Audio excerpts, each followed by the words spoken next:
My mother never became anything, my daughter Lauren said with a laugh, holding a wine glass while her guests stared at me across the dining room. Honestly, she'd probably be homeless if I didn't let her stay here. The room went silent. I stood there in the kitchen of the house I had spent 32 years paying for, my hands still wet from washing dishes after cooking for her engagement party. Are they serious right now? This is crazy. Lauren smirked like she had finally won something. I looked at my daughter for a long moment and quietly said, "I understand." She had no idea that less than 12 hours later, I would place eviction papers in front of her at breakfast. Before we go any further, tell me honestly, what would you do if your own child humiliated you in front of a room full of strangers? And if this story touches your heart, don't forget to like and subscribe. I read every comment, especially from those of you who have lived through painful family moments like this. Tell me where you're watching from and what time it is there right now. Tonight, I think I could really use the company. People see an old woman standing quietly in the corner of a kitchen, and they think she's always been small. That's the funny thing about getting older. The world stops asking who you used to be. My name is Paige Porter. I'm 67 years old, and for most of my life, I worked double shifts as a nurse at Riverside General Hospital in Columbus, Ohio. I spent 39 years changing bandages, holding frightened hands, cleaning blood off floors at 3 a.m, and driving home exhausted while the rest of the city slept. But when I think about my life, I don't remember the hospital first. I remember the house. Michael and I bought the land in 1987, back when this neighborhood was mostly empty lots and unfinished sidewalks. We were young, broke, and stupid enough to believe love could solve everything. Sometimes I miss that version of us. Michael was an electrical engineer with rough hands and a crooked smile that always made me forgive him too quickly.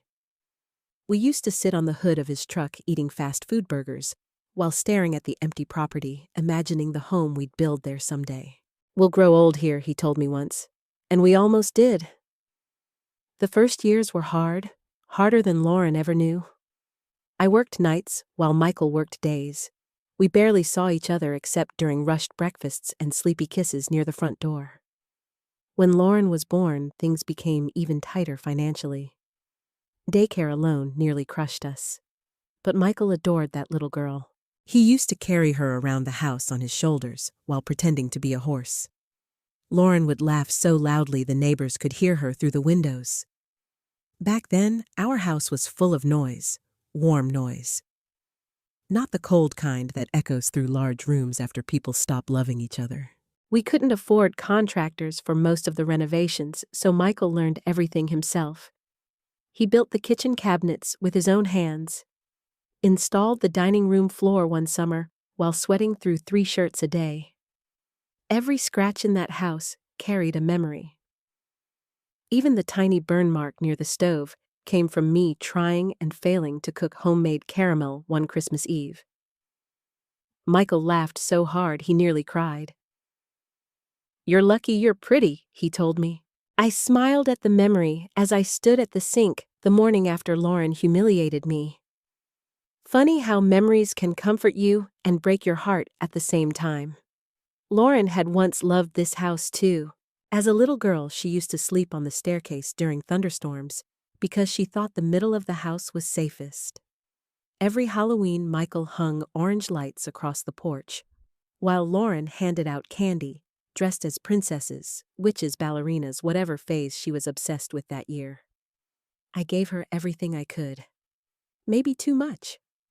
After Michael got sick, our entire world changed slowly and then all at once. It started with fatigue, then doctor visits, then chemotherapy, then words like terminal. I still remember the exact moment the doctor stopped speaking, like there was hope. Michael squeezed my hand under the table when we heard the prognosis. I tried not to cry because Lauren was only 16 then, and I thought mothers were supposed to stay strong. But strength is strange. Sometimes strength is surviving. Sometimes strength is pretending you aren't terrified. And sometimes strength is smiling at your daughter while your whole life collapses behind your ribs. Michael died 9 months later. The house became unbearably quiet after that. For a while, I thought about selling it. The mortgage payments scared me. The medical bills were endless. I was already working overtime, picking up weekend shifts whenever possible. But one night, about 6 months after Michael passed, I found Lauren asleep on the couch, holding one of his old flannel shirts. That's when I decided I would never let us lose the house. Not while I was alive. So I worked. God, I worked. 12-hour shifts became 16-hour shifts. I missed birthdays, holidays, sleep. My knees started hurting in my 50s, but I ignored it. Nurses don't really get the luxury of falling apart. Every payment on that house came from sacrifice. Every wall carried part of my life inside it. Lauren went to college because I made sure she could. When she wanted a sorority experience, I found the money somehow. When she needed a car after graduation, I took out another loan. And every single time she cried, I rescued her. That's what mothers do when they love too hard. The older Lauren got, the more she cared about appearances. Designer handbags, expensive restaurants, perfect Christmas cards online. She always wanted people to think her life looked beautiful, even when it wasn't, especially when it wasn't. Still, I never imagined she would become cruel. Not truly cruel. I think the first crack appeared after Michael died. Lauren became terrified of looking weak. She hated struggle because she watched what struggle did to me. To her, success meant never ending up tired and worn down like her mother. Maybe that's why she started resenting everything I represented. By the time she turned 35, she barely visited unless she needed something. Money, babysitting, emotional rescue. And I always said yes, because somewhere deep inside me, I still saw the little girl sleeping on the staircase during storms. A week before Lauren moved back into my house, I found something while cleaning the garage. An old metal box. Inside were tax records, insurance papers, and one sealed envelope with Michael's handwriting across the front. But underneath that envelope was another document. A trust agreement. I stared at Michael's signature for a long time that afternoon. I remembered him insisting we create it years earlier, just in case he'd said. At the time, I thought he was being overly cautious. Standing there in the garage all those years later, I suddenly wondered if my husband had seen something coming long before I ever did. Something about our daughter. Something I still wasn't ready to admit to myself. Lauren came back into my life on a rainy Thursday afternoon, carrying 3 suitcases, a tired teenage boy, and the kind of smile people wear when they're trying not to fall apart. I remember opening the front door and barely recognizing her. Not physically. She still had the same dark blonde hair and sharp green eyes. Still wore expensive perfume. Still stood with her shoulders pulled back like she was entering a room she intended to impress. But something inside her looked exhausted. "Mama," she whispered. And just like that, every old instinct inside me woke up again. I pulled her into my arms before she could say another word. Behind her stood Ethan, 14 years old, and painfully thin from growing too fast.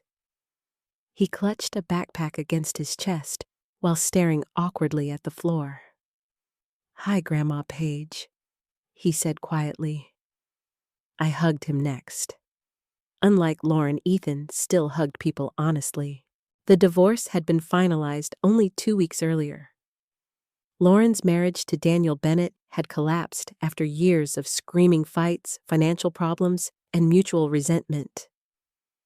I knew pieces of the story, but not all of it.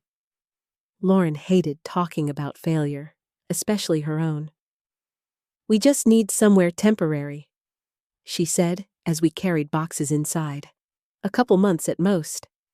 "Stay as long as you need," I told her immediately, and I meant it. That first week almost felt normal again. Lauren slept late every morning while I made coffee and packed Ethan lunches before school. Some evenings, we watched old sitcom reruns together like we used to when she was younger. There were moments, small, fragile moments, when I thought maybe life was giving us another chance. Then Travis Cole started showing up. The first time I met him, he arrived carrying flowers and a bottle of expensive wine, like he was auditioning to be the perfect man. "Mrs. Porter," he said warmly, shaking my hand. "Lauren talks about you constantly. That should have been my first warning. People who genuinely care usually don't try that hard." Travis was handsome in a polished sort of way. Perfect teeth, expensive watch, crisp button-down shirts that looked freshly ironed even on weekends. The kind of man who smiled with his mouth more than his eyes. Lauren looked different around him. Nervous, desperate to impress him. That worried me. At first, he only visited for dinner occasionally. Then, weekends. Then suddenly, his overnight bag started appearing near the stairs. One night, I walked into the kitchen at midnight and found him drinking bourbon at my table. "Couldn't sleep?" he asked casually. "Old people don't sleep much," I replied. He laughed politely, but his eyes wandered around the kitchen while he talked, noticing the granite counters, the hardwood floors, the size of the dining room, evaluating. "You've got a beautiful property here," he said. "Property, not home." I noticed things after that. Travis asked subtle questions constantly. "When was the roof replaced? Must be worth a fortune now." "Columbus real estate has exploded lately, hasn't it?" Every question sounded casual. None of them felt casual. Lauren changed too. At first, she helped around the house. Then slowly, almost invisibly, she stopped acting like a guest. Her shoes piled near the front door. Shopping packages covered the dining table. She began speaking about the house as if she already belonged more than I did. "We should repaint this room," she said one afternoon, while scrolling through home decor ideas on her phone. I asked lightly. She barely noticed the word. "This color makes the place look old. The place, not your home, not our family home. Just the place." I tried to ignore the sting in my chest. People say relationships break suddenly, but they don't. They erode quietly. One careless comment at a time. A few weeks later, Lauren replaced the curtains in the living room without asking me. "They brighten the room," she said defensively when she noticed my expression. I forced a smile. "They're nice." And they were nice. That wasn't the point. The real problem was beginning to settle deep inside me like cold water. I no longer felt entirely comfortable inside my own house. Ethan noticed it too. One Saturday morning, I found him sitting alone on the back porch while Travis and Lauren argued quietly inside. "You okay?" I asked. He shrugged. Teenagers always shrug before they tell the truth. "My mom's different lately," he finally muttered. I sat beside him. "How so?" He stared out into the yard. "She acts like everything has to look perfect all the time now." He hesitated, even when nobody's happy. The sadness in his voice caught me off guard. Children notice far more than adults think they do. I touched his shoulder gently. "Your mom's been through a lot." "I know," he said quickly, "but that doesn't mean she gets to act mean." I looked at him then. Really looked at him. And for the first time, I realized Ethan was walking on eggshells around his own mother. That frightened me more than I wanted to admit. A few nights later, I woke up thirsty around 2 a.m. and walked downstairs for water. That's when I heard them. Lauren and Travis were standing near the kitchen island, speaking in low voices. "She's getting attached again," Lauren whispered. "So," Travis replied. "So I don't want drama later." There was a pause. Then Travis asked quietly, Are you sure the house eventually becomes yours? I froze halfway down the stairs. Lauren sighed impatiently. I'm her only child, Travis. That's not what I asked. Another silence. Then Lauren laughed softly. She's not going to live forever. Something inside me turned cold. Not angry. Not yet. Just cold. I stepped backward before they could hear me and returned upstairs carefully, one hand gripping the railing tighter than necessary. I didn't sleep the rest of the night. Instead, I stared at the ceiling while memories moved through my mind like ghosts. Lauren, at 6 years old, baking cookies with me. Lauren crying after her first heartbreak. Lauren holding my hand at Michael's funeral. Where had that girl gone? Or maybe the harder question was this. Had I spent so many years rescuing my daughter that I accidentally taught her other people existed to serve her? The next morning, Lauren kissed my cheek before leaving for brunch with Travis like nothing had happened. You're the best mom, she said sweetly. I smiled automatically, but after the front door closed, I walked slowly into the garage. The old metal box still sat exactly where I had left it. I opened it again and stared at the trust documents beneath Michael's handwriting. My husband had always been better at seeing danger than I was. Back then, I thought the trust was unnecessary. Standing there alone in the dim garage light, hearing Lauren's words echo inside my head, I wasn't so sure anymore. The strange thing about disrespect is that it rarely arrives screaming. At first, it comes quietly. So quietly, you almost feel guilty for noticing it.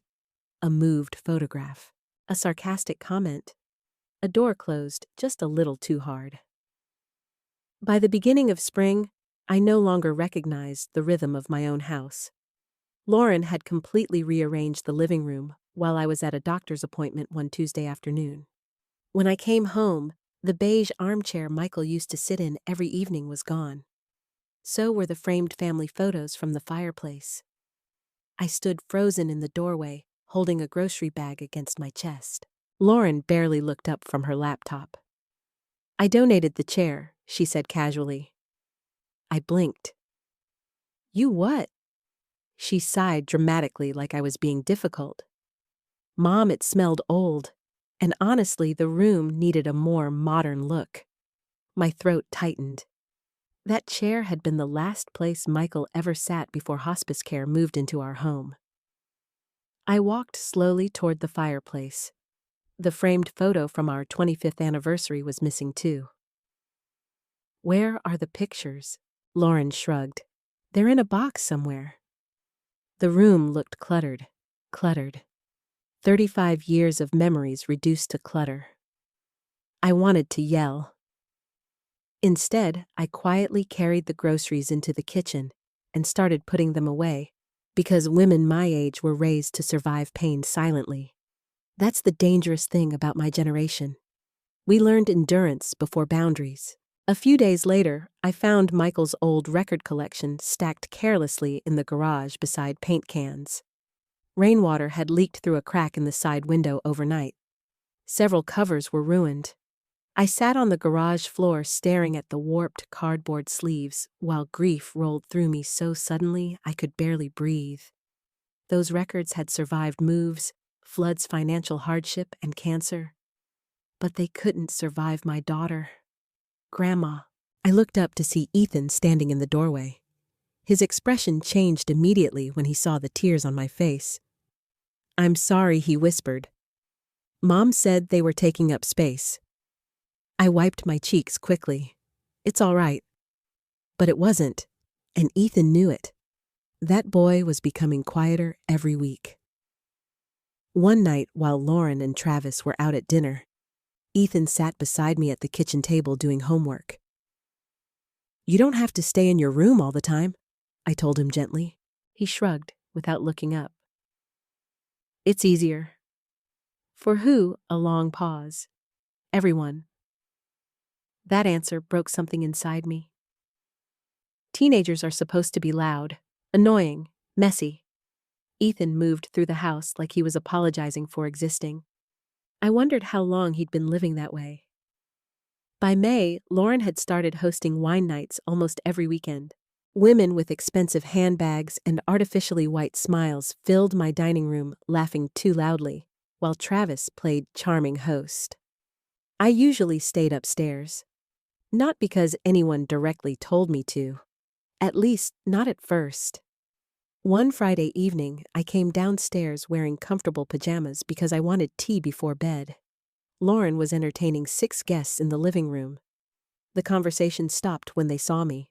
Not completely, just enough. Lauren smiled tightly.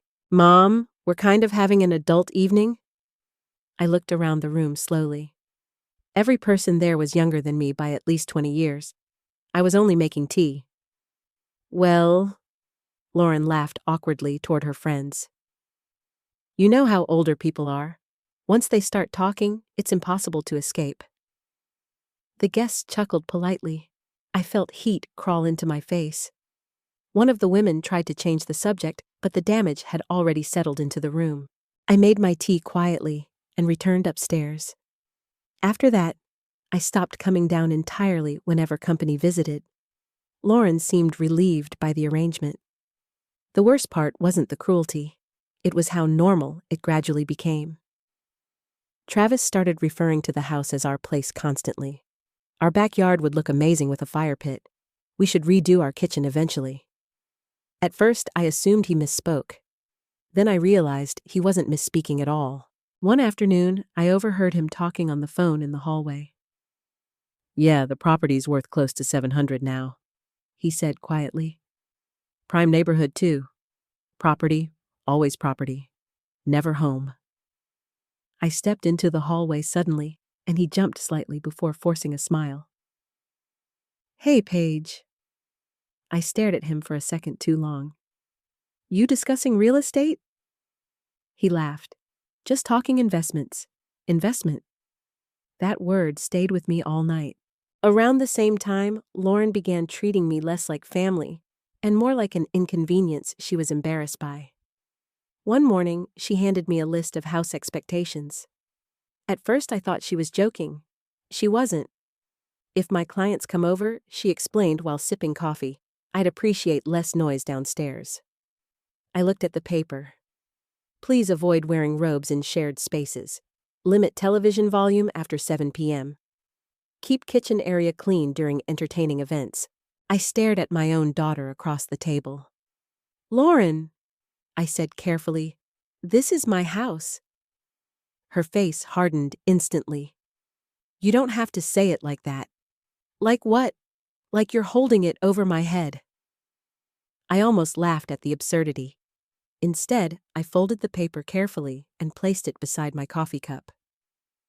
That same week, Lauren decided Ethan needed more space for school, which somehow led to me being moved out of my bedroom, the bedroom Michael and I shared for 30 years. "It's only temporary," Lauren insisted while directing movers. "The downstairs room is quieter anyway." Downstairs room. It was barely larger than a storage closet beside the laundry area. No proper windows. Cold floors. The air smelled faintly like detergent and dust. That first night down there, I sat on the edge of the narrow bed staring at the concrete walls while the washing machine hummed softly nearby. I had never felt older in my life, or more foolish. A soft knock interrupted my thoughts. Ethan stood in the doorway holding one of Michael's old blankets. "I figured you might be cold," he said quietly. My eyes burned instantly. "Thank you, sweetheart." He hesitated, then finally whispered, "I don't think this is fair." Neither did I. But saying it out loud somehow made everything too real. The next afternoon, Diane Keller came over unexpectedly. Diane had been my neighbor for 22 years and possessed the terrifying ability to notice everything. She took one look at my downstairs room and swore under her breath. "Paige Porter," she snapped, "why are you sleeping beside a washing machine? It's temporary. That's not what I asked. I sat silently on the bed while Diane crossed her arms. You're disappearing inside your own life, she said bluntly. I'm trying to help Lauren get back on her feet. No, Diane replied sharply. You're teaching your daughter she can erase you. The truth in her voice hurt more than I expected. That night, after everyone went to sleep, I walked quietly into the garage again. The old metal box sat hidden behind paint supplies exactly where I left it. My hands trembled slightly as I opened it. Tax documents, insurance records, the trust agreement, and underneath everything else, the original deed to the house. I stared at my name on the paperwork for a very long time. Then I heard laughter drifting faintly from upstairs. Lauren and Travis. Happy, comfortable, living like the house already belonged to them. For the first time, a thought entered my mind that truly frightened me. What if my daughter no longer saw me as a person at all? What if I had become nothing more than an obstacle standing between her and the life she wanted? The night Lauren humiliated me started with lemon butter salmon and white roses. That's the part people never talk about when families fall apart. Disaster usually begins with ordinary things. I spent the entire day cooking for her engagement party, because despite everything that had happened between us, some foolish part of me still wanted my daughter to feel celebrated. By noon, the kitchen smelled like garlic rosemary and fresh bread. I had made Travis's favorite mashed potatoes from scratch after hearing him mention once that his grandmother used to make them that way. I even ironed the tablecloth Michael and I bought during our anniversary trip to Charleston 20 years earlier. That tablecloth had survived Weinstein's birthdays, funerals, and Christmas dinners. I didn't know it was about to survive something worse. Lauren spent the afternoon rushing around the house, barking instructions into her phone, while Travis arranged alcohol bottles near the dining room bar cart. Mom, can you keep the downstairs area clean tonight? Lauren asked without looking at me. I paused while cutting strawberries. The downstairs area? She sighed impatiently. Well, your room is down there now. Your room, like she had permanently reassigned my place in the house? I swallowed the hurt automatically. Of course. Around 6 o'clock, guests started arriving. Expensive perfume drifted through the front hallway. Laughter filled the living room. Women in sleek dresses air-kissed each other, while men complimented Travis on the house renovations he hadn't paid for. I stayed mostly in the kitchen preparing food. That was safer. Invisible people rarely create conflict. Still, I watched Lauren carefully throughout the evening. She looked beautiful. That's what made everything hurt more. Her dark blonde hair curled softly over her shoulders, and she wore a cream-colored dress that reminded me of the one she wore to her college graduation. For brief moments, I caught glimpses of the little girl she used to be. Then she opened her mouth, and the illusion disappeared. Lauren, this place is gorgeous, one of her friends said while sipping champagne. You and Travis have done amazing things here. Lauren smiled proudly. Thank you. It finally feels like a real adult home. I stood silently at the kitchen counter only a few feet away. Not one person asked who bought the house. Not one person asked who spent decades paying the mortgage.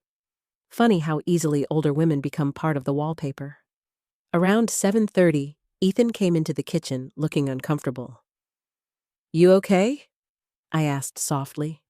He nodded too quickly. Teenagers lie badly. She's showing off again, he muttered under his breath. I almost smiled. Be kind to your mother. He looked toward the living room where Lauren's loud laughter echoed again. She's not being kind to you. Before I could answer, Lauren suddenly appeared in the doorway. There you are, she snapped at Ethan. Go help Travis with drinks. Then her eyes moved to me. And Mom, can you please bring out the appetizers already? No, thank you. No warmth, just instruction. I carried the trays out myself, while conversations continued around me, as if I were catering staff. A tall brunette woman I'd never met smiled politely. "Oh, are you helping with the event helping?" I opened my mouth, but Lauren answered first. "She loves keeping busy," she laughed. "My mom doesn't know how to relax." Everyone chuckled lightly. I forced a smile and continued serving food. An hour later, the humiliation finally arrived. Clean, sharp, public. The way cruelty often does when someone wants an audience. I had just finished collecting empty glasses when an older man near the fireplace looked at me kindly and asked, "So, Paige, do you live nearby?" Before I could answer, Lauren laughed loudly from across the room. "She lives here too." The room grew slightly quieter. The man smiled awkwardly. "Oh, that's nice. Family together." Lauren took a long sip of wine. "Well," she said with a smirk, "someone has to help her out." My stomach tightened instantly. A few uncomfortable glances passed between guests. But Lauren kept going. "She never really became anything, you know," she said casually. "Honestly, she'd probably be homeless if I didn't let her stay here." Silence. Real silence. The kind that changes the temperature of a room. I stood frozen beside the dining table, holding a tray of dirty dishes, while 20 strangers stared at me. Some looked embarrassed. Some looked fascinated. A few looked relieved they weren't the target. Travis laughed softly into his whiskey glass, but said nothing. Not one person defended me. Ethan did. "What the hell, Mom?" he snapped suddenly. Lauren's face hardened immediately. "Excuse me, you can't talk about Grandma like that," Ethan Travis warned sharply. No, Ethan shot back. "She cooked all this food while you guys acted like this was your house." The room turned painfully tense.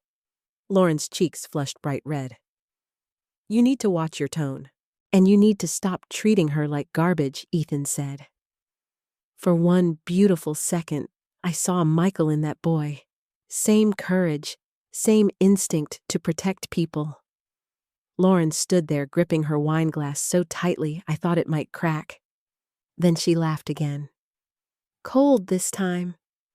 "Oh, please," she said loudly. "Everyone's acting like I committed a crime. My mother has spent her entire life settling for less. I'm just trying to build something better." Those words hit harder than everything else combined. Because suddenly, I understood. Lauren wasn't embarrassed by my age or my presence. She was embarrassed by me, by my ordinary life, my nursing scrubs, my tired hands, my quiet sacrifices. To her, I represented weakness, failure, a future she feared becoming. The room blurred slightly as emotion pressed against my chest. I looked around slowly at the expensive decorations hanging inside the house Michael and I built together. Then I looked at my daughter. Really looked at her. And for the first time in my life, I saw someone willing to destroy love in exchange for status. The frightening part, she didn't even realize she was doing it. Nobody spoke. Not even Travis, especially not Travis. Because men like him know when silence benefits them. I set the tray down carefully on the dining table. My hands were steady, oddly steady. Lauren crossed her arms defensively. What she demanded. I stared at her for a long moment. Then I said quietly, "I understand." That confused her. I could see it immediately. She expected tears, an argument, maybe even begging. Instead, I simply turned and walked upstairs. Behind me, the party slowly resumed in awkward fragments, but the atmosphere had already changed. Conversations sounded forced now. Thin. Ashamed. Inside my downstairs room, I sat on the edge of the bed for a long time, staring at the concrete floor. Upstairs, muffled laughter continued. I should have cried. Instead, I felt strangely calm, like something inside me had finally stopped breaking because it had broken completely. After about 20 minutes, there was a soft knock at the door. Ethan stepped inside. "I'm sorry," he whispered immediately. "She shouldn't have done that." I looked at him gently. "This isn't your fault." His eyes filled with tears anyway. "She's changed." No. The terrible truth was worse than that. Maybe Lauren had slowly become exactly who years of entitlement trained her to be.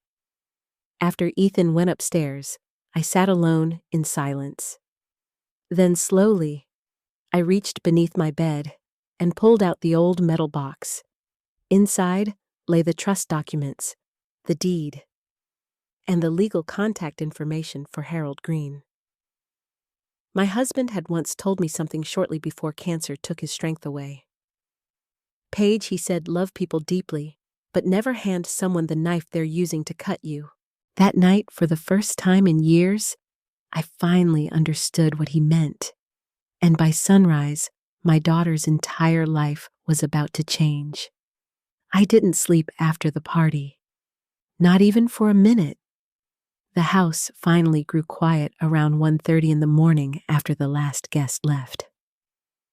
I heard muffled footsteps overhead, Lauren laughing softly, Travis opening and closing kitchen cabinets. Then silence.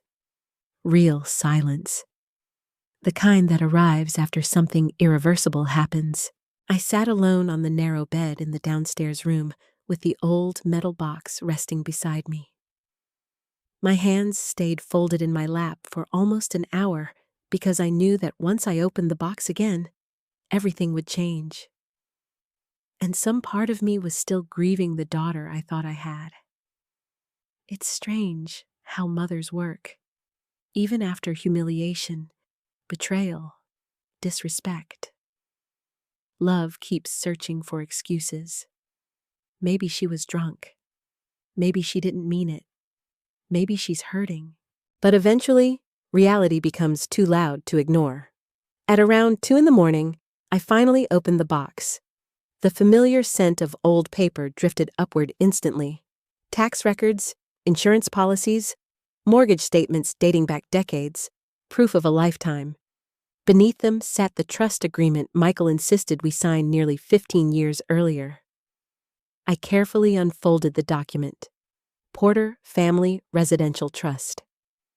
I traced Michael's signature slowly with my fingertips. For a moment, I could almost hear his voice again. "You always believe the best in people," he used to tell me. "That's one of the reasons I love you. But someday, Paige, you'll have to learn that love without boundaries becomes permission." At the time, I thought he was just being protective. Now I wondered if he had seen dangers I refused to acknowledge. The trust was airtight. After Michael's diagnosis became terminal, Harold Green helped us restructure ownership of the house. Legally, the property belonged entirely to the trust under my authority, while I remained alive and mentally competent.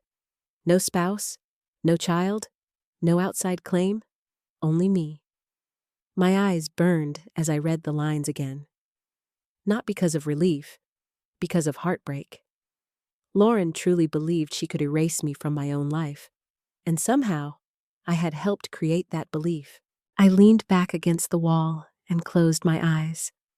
Suddenly, another memory surfaced. Michael sitting beside me on the back porch during his final summer alive. His body had already become painfully thin by then. Chemotherapy stole weight from him faster than hope. "I need you to promise me something," he said quietly. I hated those conversations because they sounded too much like goodbye. What if Lauren ever starts confusing love with ownership? Don't let her. I frowned at him. "What does that mean?" He stared out across the yard for a long time before answering. "She's scared of struggle, Paige. More than most people. Sometimes people who fear weakness become cruel without realizing it. I remember getting angry with him then. She's our daughter." "I know," he said softly. "That's why I'm worried." Back in the present, tears slid silently down my face.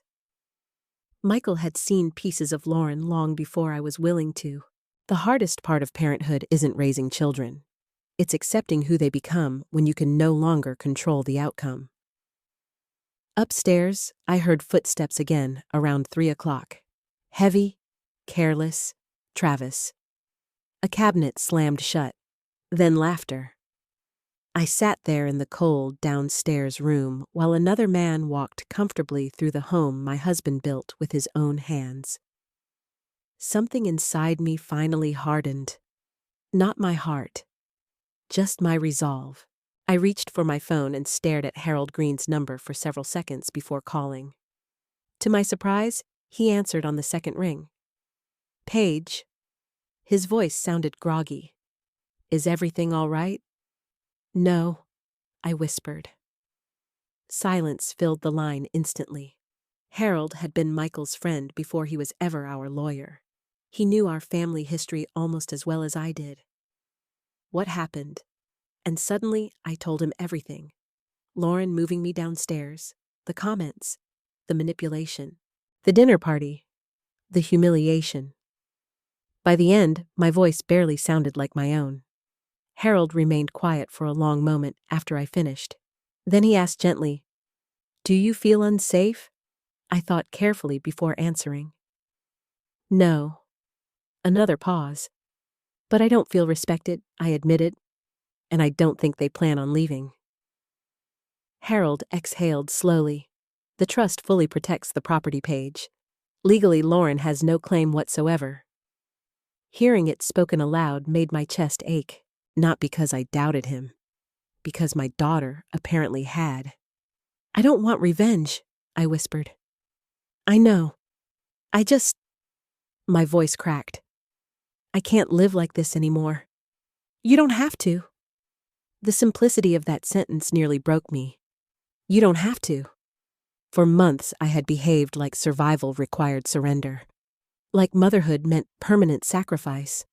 Like growing older meant accepting smaller and smaller pieces of dignity.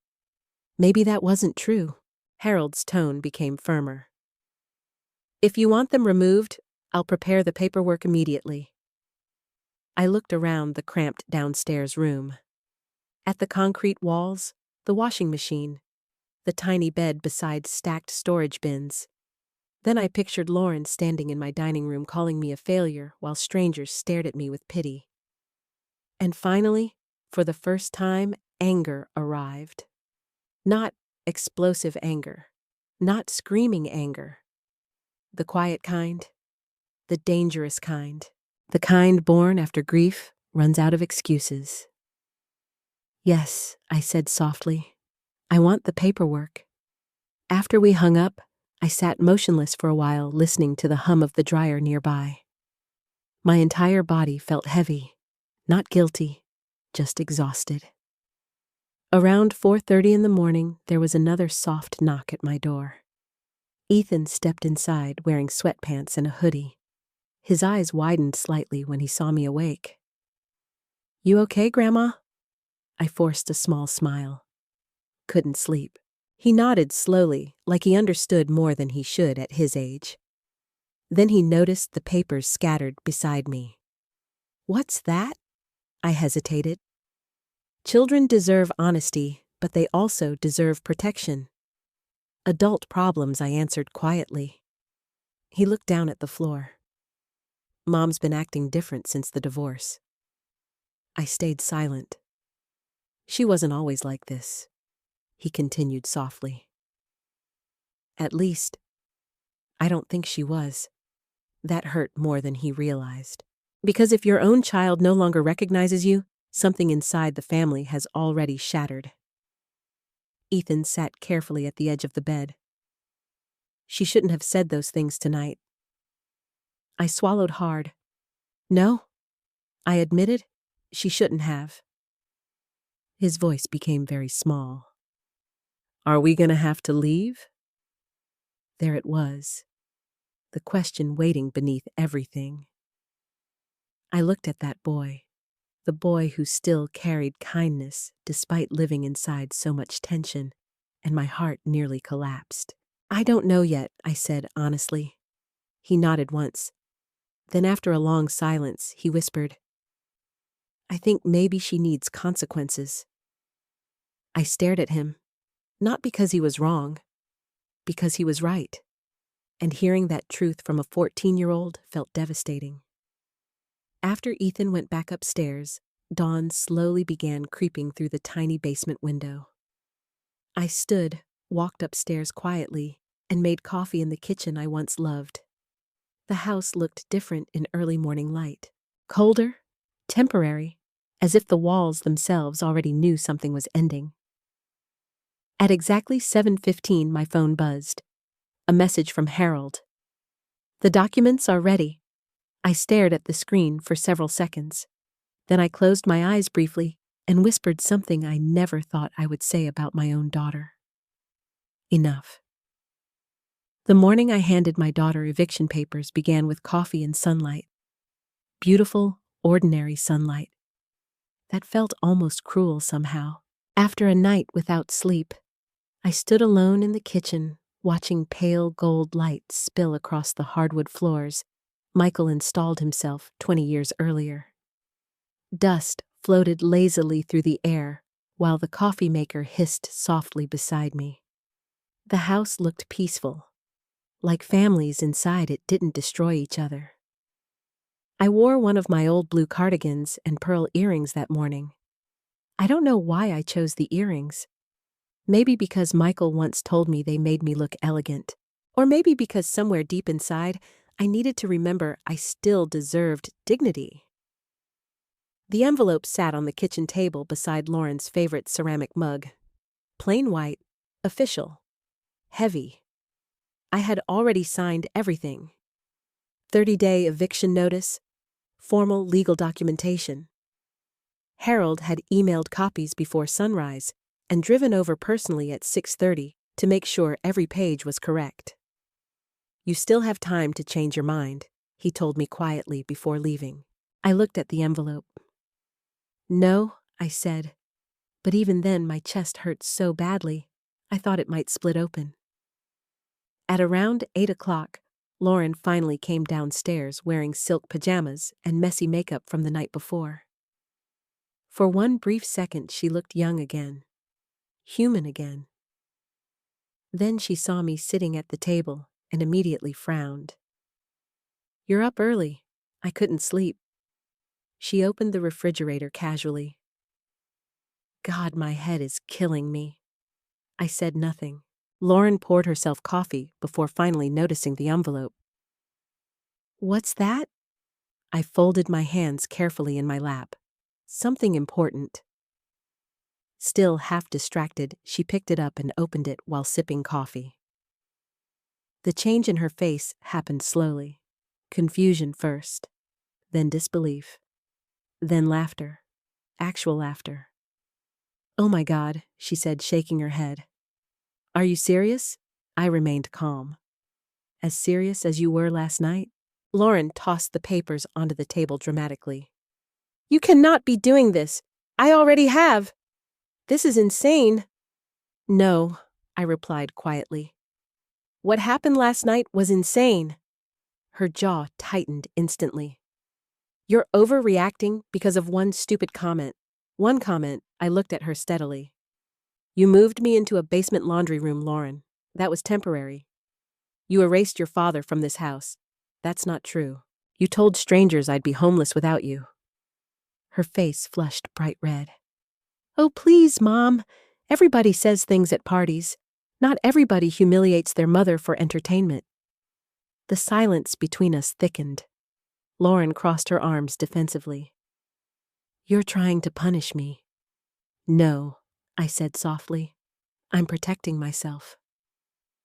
She stared at me like I had spoken another language. Because people who grow comfortable crossing boundaries often view consequences as betrayal. Footsteps echoed overhead. A moment later, Travis entered the kitchen wearing expensive gym clothes and absolute confidence. "What's going on?" Lauren shoved the papers toward him dramatically. "She's trying to evict us." Travis skimmed the first page quickly before smirking. "This isn't enforceable." His arrogance almost made me smile. Finally, I thought. There you are. Not charm, not politeness. The real man underneath. It's fully enforceable, I replied. Travis leaned casually against the counter. Paige, no judge is going to throw family out over some emotional disagreement. It's not your house, I said calmly. Something flickered in his eyes then. Annoyance. Not fear yet, but close. Lauren slammed her coffee mug onto the counter. I am your daughter, and I am your mother, I answered quietly. Not your servant. She looked genuinely stunned by that sentence, as if it had never occurred to her that I viewed our relationship differently than she did. You're being manipulative, she snapped. I almost laughed. The irony was breathtaking. For months, I had surrendered room after room, comfort after comfort, piece after piece of dignity, trying to avoid conflict. And now that I finally said no, suddenly I was manipulative. Travis flipped through the paperwork again. You actually hired a lawyer? Yes, for your own daughter, for myself. That answer landed harder than I expected, because it was the first honest thing I'd done in a long time. Lauren's voice suddenly softened. Dangerously softened. Mama, she said quietly. You don't really mean this. That nearly broke me. Not because she sounded loving, because she sounded confident. Confident I would cave. Confident my guilt would overpower my self-respect the way it always had before. I looked directly at her. I do mean it. The softness vanished instantly. You're unbelievable. No, I whispered. I've just finally stopped disappearing. Right then, Ethan walked into the kitchen. He froze immediately, sensing tension. His eyes moved from Lauren's furious expression to the papers on the table. Then to me, what happened? Nobody answered immediately. Finally, Lauren threw her hands in the air dramatically. Your grandmother is kicking us out. Ethan looked at me carefully. I could see him trying to understand whether this was anger or survival. I gave your mother 30 days, I said gently. Lauren barked out another harsh laugh. She's lost her mind. At that exact moment, the front doorbell rang. Travis frowned. Who's that? I stood slowly. My lawyer. The silence that followed felt electric. Lauren's expression changed completely. For the first time, uncertainty appeared. Real uncertainty. I walked to the front door and opened it. Harold Green stood there holding a leather briefcase beneath one arm. Harold was 72 years old, with silver hair, tired eyes, and the calm presence of a man who had spent decades cleaning up other people's disasters. Morning, Paige. Thank you for coming. His eyes briefly moved past me into the kitchen, where Lauren and Travis stood frozen. Harold entered quietly. Lauren immediately straightened. This is ridiculous, she snapped before he even spoke. Harold remained calm. Mrs. Bennett, your mother asked me to confirm the legality of the trust and eviction process. Travis folded his arms. This house belongs to family. Harold looked directly at him. This house belongs to the Porter Family Trust, under Paige Porter's sole authority. Simple. Clean. Undeniable. Lauren's face drained of color. No, she whispered. Dad would never. Your father helped create the trust, Harold interrupted gently. That hit her hard. I saw it immediately, because suddenly this wasn't just me. This was Michael too. The father she idolized. The father she believed would always take her side. Lauren looked at me with something dangerously close to panic. You planned this? No, I answered honestly. Your father did. The room went still. Even Travis stopped talking. Harold carefully removed additional paperwork from his briefcase. The trust protects the property entirely, he explained calmly. Legally, no resident has ownership rights beyond those granted by Ms. Porter. Resident, not daughter, not fiancé. Resident. Lauren's eyes filled with furious tears. So that's it, she whispered. You're just throwing us away. The pain in her voice nearly destroyed me. But then another memory surfaced. Her laughter from the night before. She never became anything. I steadied myself. I opened my home to you when you were hurting, I said quietly. And somewhere along the way, you decided my kindness made me weak. That's not fair. No, I agreed softly.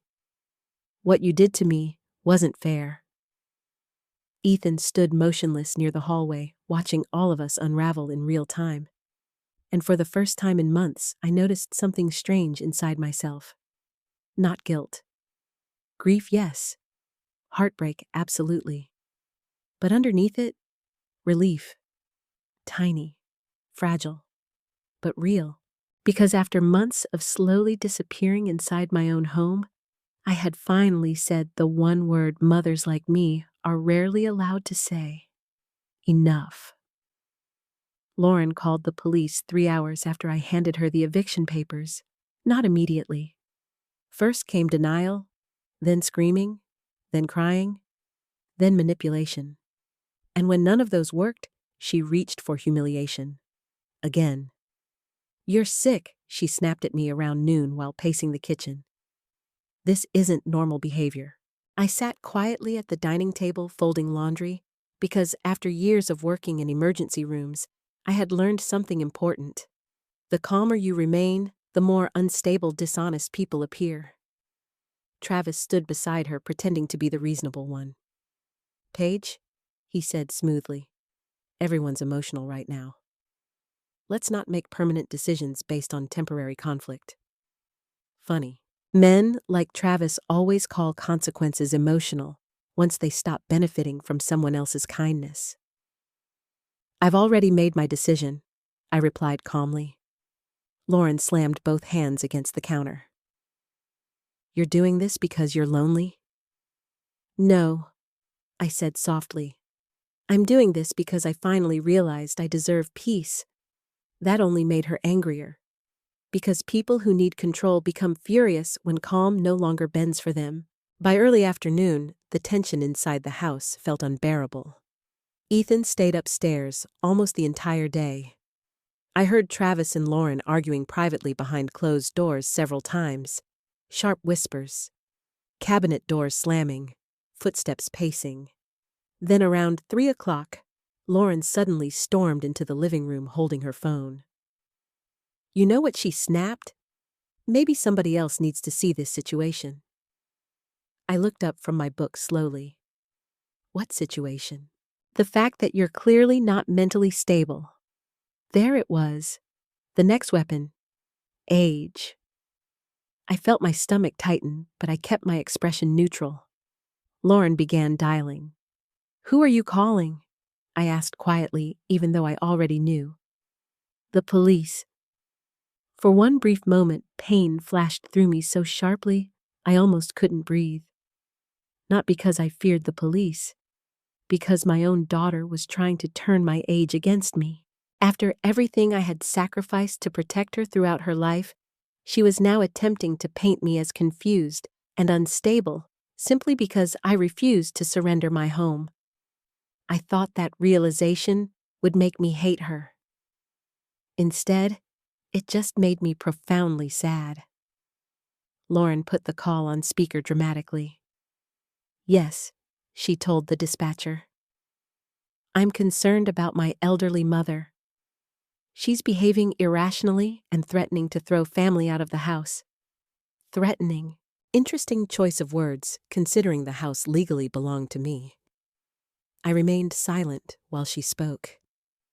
Travis watched me carefully from the kitchen doorway, studying me, waiting for emotional collapse. But something had changed inside me the moment I finally stopped apologizing for existing. I was done collapsing. About 20 minutes later, 2 officers arrived. Officer Ramirez was a woman in her 40s with tired but intelligent eyes. Her partner, Officer Daniels, looked younger and more cautious. Lauren rushed to them immediately. "Thank God," she said dramatically. "I don't know what's happening with her lately." Her. Not Mom. Not Paige. Her. Like I was already becoming a problem instead of a person. Officer Ramirez looked toward me calmly. "Ma'am, can we speak for a moment?" "Of course." I invited them into the dining room while Lauren continued performing distress behind us. "She's confused all the time lately?" Lauren insisted loudly. "She's paranoid. Aggressive. She tried to evict us for no reason." Officer Daniels glanced at the legal papers still sitting neatly on the table. "Those appear official?" "They're ridiculous," Lauren snapped. Officer Ramirez turned toward me. "Miss Porter, do you understand what these documents are?" "Yes," I answered evenly. "They are lawful eviction notices prepared by my attorney because I no longer wish to share my home." Simple. Clear. Calm. Lauren looked irritated by how composed I sounded. "You see," she interrupted, "she keeps calling it her home like we don't live here too." Officer Ramirez's eyebrow lifted slightly. "Who owns the property? Legally, I do," I answered. "No." Lauren cut in immediately. "It's family property." Before I could respond, the front door opened. Harold Green entered carrying a folder. The timing almost felt divine. "I'm Harold Green," he said calmly. "Attorney representing Paige Porter." Lauren spun around furiously. "Oh my God, are you kidding me?" Harold ignored the outburst and handed copies of the trust documentation to the officers. Officer Ramirez reviewed the paperwork carefully. The room became very quiet. I watched Lauren's confidence slowly weaken with every passing second. Finally, Officer Ramirez looked up. "The trust appears valid," she said. "Ms. Porter has sole legal authority over the property." Lauren stared at her in disbelief. "So that's it. You're just taking her side because she's old." "No," Officer Ramirez replied evenly. "We're following the law." That sentence hit harder than Lauren expected. Because underneath all her anger was one dangerous assumption that I would eventually surrender. That age made me powerless. That motherhood required endless self-erasure. Officer Daniels looked toward me gently. "Ma'am, are you feeling unsafe in the home?" Before I could answer, Lauren laughed bitterly. "Unsafe. She's the one destroying this family." I looked directly at my daughter. "No," I said quietly. This family started breaking the moment respect disappeared. For a second, actual hurt crossed Lauren's face. Real hurt, and that made everything harder. Because despite all the cruelty, part of her still believed she was the victim. Officer Ramirez handed the paperwork back to Harold. "This is a civil matter," she said firmly. "The eviction process appears lawful." Lauren's face flushed bright red. "So you're just leaving?" "There's no evidence of abuse, fraud, or incapacity." Officer Ramirez replied calmly. Incapacity. That word echoed painfully through the room. Lauren had tried to use my age as a weapon, and failed. After the officers left, silence swallowed the house. Heavy silence, the kind that follows public embarrassment. Travis finally spoke first. This got out of hand. Lauren turned toward him sharply. "You told me she'd back down?" The moment the words left her mouth, the room shifted. I noticed Travis stiffen instantly. "Interesting. You said she wouldn't actually do anything?" Lauren continued angrily. Travis lowered his voice. "Calm down." "No," she snapped. "Now the police think I'm some greedy daughter trying to steal a house. The truth rarely sounds flattering out loud." I watched Travis carefully then. For the first time since all this began, he looked genuinely nervous. Not emotional, nervous, like a man realizing a financial plan might collapse. That's when Ethan slowly came downstairs. He looked exhausted. "Can everybody stop yelling?" he muttered. Nobody answered immediately. Then Ethan looked directly at Travis. "I heard you on the phone earlier." Travis froze. Lauren frowned. "What phone call?" Ethan hesitated, then quietly said, "He was talking about debt again." The air in the room changed instantly. Travis recovered quickly. Kid misunderstood, but Ethan didn't back down. "You said if you lost the house, everything falls apart." Lauren slowly turned toward Travis. "What does that mean?" For the first time since moving into my home, I saw genuine fear flicker behind Travis Cole's polished smile. Just for a second, but it was enough. Because suddenly, the situation no longer looked like a family disagreement. It looked like something far more dangerous. And deep down, I realized with growing horror that my daughter might not fully understand the man she had invited into our lives. After Ethan mentioned the debt, Travis laughed. Too quickly. Too smoothly. The sound slid across the room like oil over water. Teenagers hear one conversation and suddenly think they understand adult finances, he said lightly. But I noticed something important. He never actually denied it. Lauren noticed too. "What debt?" she asked slowly. Travis rubbed the back of his neck and smiled the way manipulative people smile when they're buying time. "Business stuff. Nothing serious." Ethan folded his arms. "You said people were threatening legal action." Ethan Lauren snapped immediately, "Stay out of grown-up conversations." But her voice sounded thinner now, less confident. Because once suspicion enters a relationship, even love starts sounding different. I quietly gathered my laundry basket from the dining room. Not because I wanted to leave, because I suddenly understood something very clearly. The real conflict inside this house was no longer between me and Lauren. The real danger had a different name.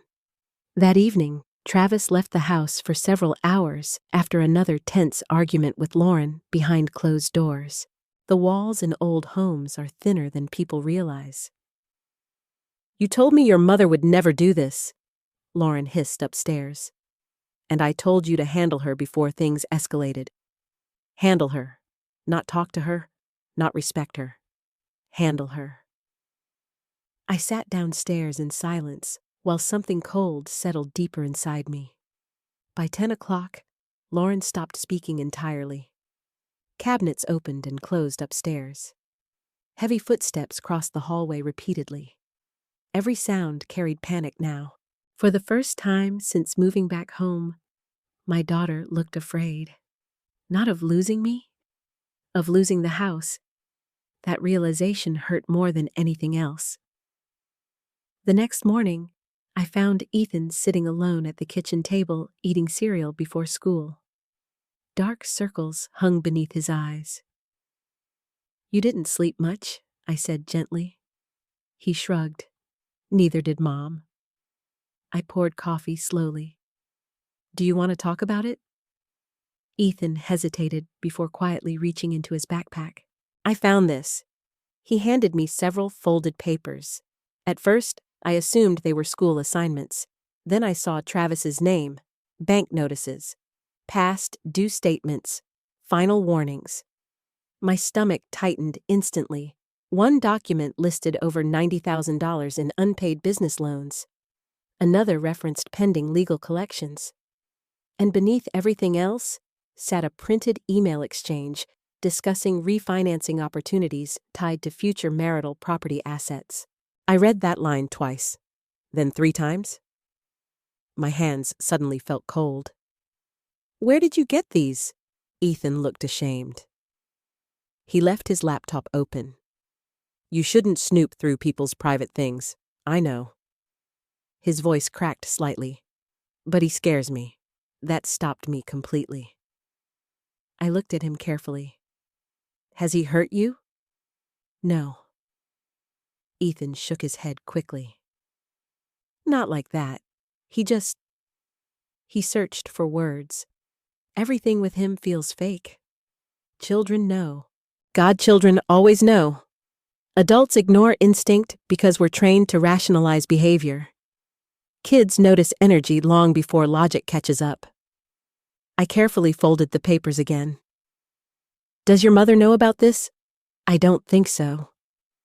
I closed my eyes briefly, because suddenly every piece started fitting together.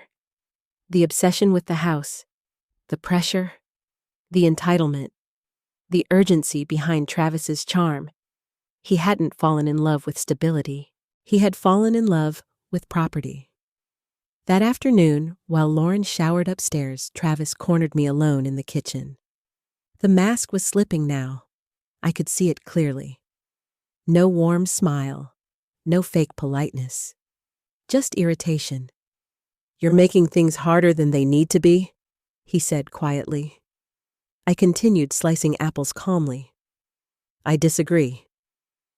He leaned against the counter. Lauren's already fragile after the divorce. Then perhaps humiliating her mother publicly wasn't a healthy decision. His jaw tightened slightly. She didn't mean that. She meant every word. Silence.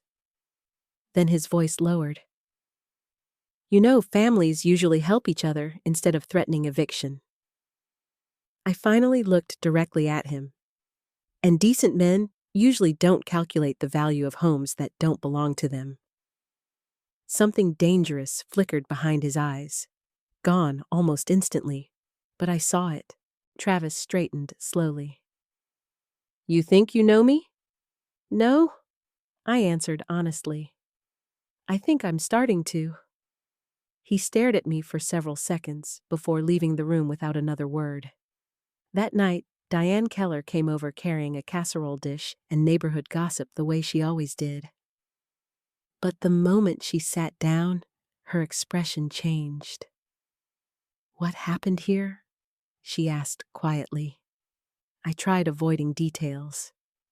Diane ignored the attempt entirely. An hour later, she knew everything, including the debt, including the police visit, including the eviction. Diane listened silently while stirring sugar into her tea. Then she sighed heavily. I knew something was off about that man. I looked up. What do you mean? She hesitated.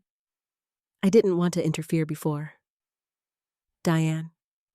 A long pause. About 3 weeks ago, she said slowly, I saw Travis arguing with someone outside the pharmacy parking lot. My stomach tightened. What kind of argument? The kind where one person looks scared and the other looks angry. She lowered her voice. The other man shoved paperwork into Travis's chest. Debt collectors, or worse. Diane leaned closer. I heard him say something about needing money fast. Everything inside me went still. Because suddenly, this no longer felt like greed. It felt desperate. And desperate people are dangerous. That evening, Lauren came downstairs looking exhausted. Mascara stains darkened beneath her eyes. For the first time in months, she looked less like a polished socialite and more like the overwhelmed little girl I used to comfort after nightmares. Can we talk? She asked quietly. I nodded. She sat across from me at the kitchen table while rain tapped softly against the windows. For several moments, neither of us spoke. Then finally she whispered, Do you really hate him? Interesting question. Not do you hate me? Do you hate him? I don't know him well enough to hate him, I answered carefully. Lauren stared at the table. He's under a lot of pressure. There it was, excuse-making, the beginning of emotional self-betrayal. I chose my next words carefully. Lauren, does Travis owe money? Her eyes snapped upward immediately. Who told you that? So it was true. I'm asking you. She looked away. That's private. Not if he's trying to secure himself through my home. Her face hardened instantly. He would never use me. The speed of her defense told me everything. Because people only react that fast when doubt already exists inside them. Lauren, I said softly, does he love you? Or does he love what being with you could give him? That's unfair. Is it? She stood abruptly. You've wanted me to fail from the beginning. The accusation hit me like a slap. I stared at my daughter in disbelief. All I have ever done is save you. Exactly, she exploded. You always act like the martyr, like everyone owes you gratitude because you struggled. I stood slowly too. I never asked you for gratitude. No, Lauren snapped bitterly. You just make people feel guilty forever. The cruelty in her voice shocked even her. I saw it happen. The instant regret afterward. But pride is a terrible prison. Instead of apologizing, she grabbed her purse and stormed toward the door. Where are you going? I asked quietly. To be with someone who actually supports me. Then she slammed the front door hard enough to shake the walls. I stood motionless in the kitchen afterward, while rain continued falling outside. Upstairs, Ethan's bedroom door creaked open slightly. He had heard everything. Again. Children always do. And suddenly, more than anything else, I realized how many years that boy had probably spent surviving emotional storms created by adults too damaged to admit the truth. Meanwhile, somewhere out in the dark, Ohio rain, my daughter was still defending a man who might very well destroy what remained of her life. And the most terrifying part, I wasn't sure she loved him. I thought she might simply be too afraid to admit she had chosen wrong. Families are strange during conflict. Even people who haven't called in months suddenly become experts on your life. 3 days after the police visit, my phone began ringing nonstop. First my cousin Marianne from Cincinnati, then Lauren's Aunt Cheryl, then my younger brother Tom in Arizona, who somehow already knew half the story before I answered. Every conversation followed the same pattern. Concerned voice. Careful questions. Then judgment. Paige Cheryl sighed dramatically over speakerphone, she's still your daughter. As if I had forgotten. As if motherhood erased all other forms of pain. I stood at the kitchen sink, gripping the counter, while Cheryl continued. She's under stress after the divorce. So was I after Michael died, I answered quietly. I still didn't humiliate my family. Silence. Then the soft sound of discomfort people make when truth interrupts the version of events they prefer. Well, Cheryl hesitated. Maybe everyone's just emotional. That word again. Emotional. Funny how women are called emotional whenever they stop accepting mistreatment. By the end of the week, I realized Lauren had been telling relatives her own version of the story. In her version, she was a struggling single mother, being thrown out by a bitter old woman after one misunderstanding. Not once did she mention the insults, or moving me into the basement, or trying to convince police I was mentally unstable. People rarely tell stories that expose their own cruelty. I stopped answering most calls after that. The disappointment exhausted me more than anger ever could.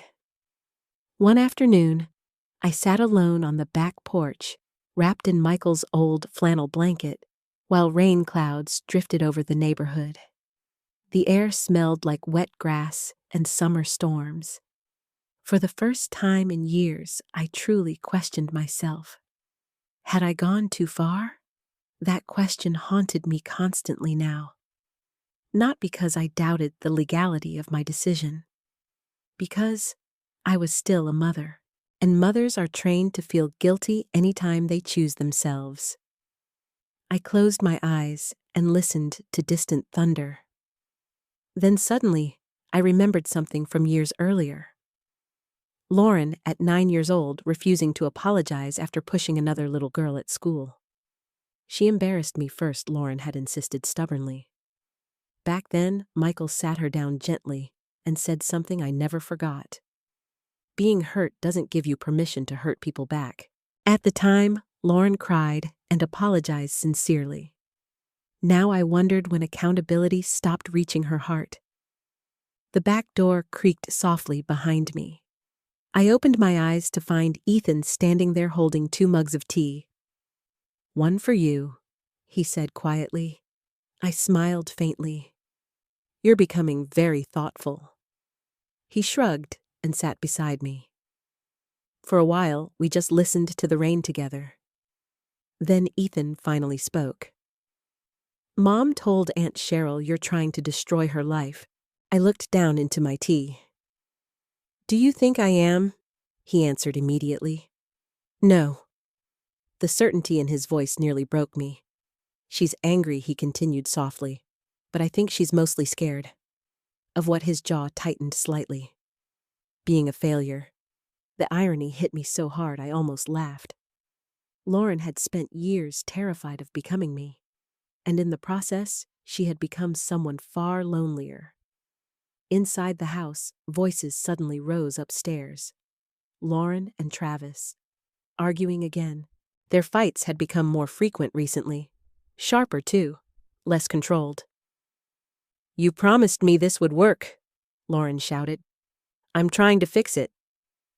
"Well, maybe you should have told me the truth earlier." Ethan stared down at his tea. I noticed how unsurprised he looked. "How long have they been fighting like this?" I asked carefully. He hesitated. "Since before we moved here?" That answer sat heavily between us. Because suddenly, I understood something painful. Lauren hadn't arrived at my door looking for healing. She arrived looking for rescue. Again. And Travis had followed because desperate situations attract opportunists. Upstairs, another loud crash echoed through the house. I flinched instinctively. Ethan didn't. That frightened me most. Children who stop reacting to chaos have usually lived with it too long. Later that evening, Lauren came downstairs looking emotionally exhausted. Her makeup was smeared. Her shoulders sagged heavily beneath an oversized sweater. For one brief moment, she looked exactly like the overwhelmed young widow I once became after losing Michael. Except Lauren wasn't grieving death. She was grieving the collapse of an illusion. Without speaking, she opened the refrigerator and stared inside blankly. "There's lasagna in the oven," I said quietly. She nodded, but didn't move. The silence between us stretched painfully. Then suddenly she whispered, "Do you know what people are saying about me?" I looked at her carefully. "No, they think I'm some horrible daughter now." The statement carried genuine pain, not guilt, pain, because public image mattered deeply to Lauren, maybe more deeply than truth. I chose my next words carefully. "Lauren, are you upset because people think you treated me badly?" Her eyes flashed immediately. "Of course not. Then what are you upset about?" She crossed her arms defensively. "You always do this. Do what make me sound selfish." I stared at her for several seconds, then quietly asked, "Did you ever once ask how I felt after what you said at the party?" That stopped her cold. For a second, real emotion cracked through the armor. Then pride sealed it shut again. I said I was stressed. That wasn't an apology. Her voice rose sharply. "Because you keep acting like you're innocent in all this?" I blinked slowly. "Innocent. You judge me constantly," she exploded. "You act like struggling. Your entire life makes you morally superior to everybody else." "That's not true." "Yes, it is," Lauren snapped. "You think because you worked hard and sacrificed everything that gives you the right to control people." I stood there stunned, because suddenly I realized something heartbreaking. Lauren truly believed boundaries were control. Respect was control. Consequences were control. Somewhere along the way, love and accountability had become enemies in her mind. "You know what your problem is?" she continued bitterly. "You never wanted more out of life." That one hurt, not because it was true, because she genuinely believed it. I thought about all the years spent saving for her tuition, working overtime, skipping vacations, choosing stability over dreams, and suddenly I understood. Lauren mistook sacrifice for weakness because she never saw the courage required to endure ordinary life with dignity. Before I could answer, Ethan appeared quietly near the stairs. "Mom," he said softly. "Stop." Lauren turned sharply. "No, you stop taking her side. I'm not taking sides." "Yes, you are." Ethan looked exhausted. "I just don't think Grandma deserves this." The room went silent. Lauren stared at her son as if he had betrayed her. And maybe in her mind he had, because when people build their identity around being the victim, honesty feels like abandonment. Tears suddenly filled Lauren's eyes. Not dramatic tears. Real ones. "You both think I'm awful," she whispered. "No," Ethan said gently. "I think you're unhappy." That landed harder than shouting ever could.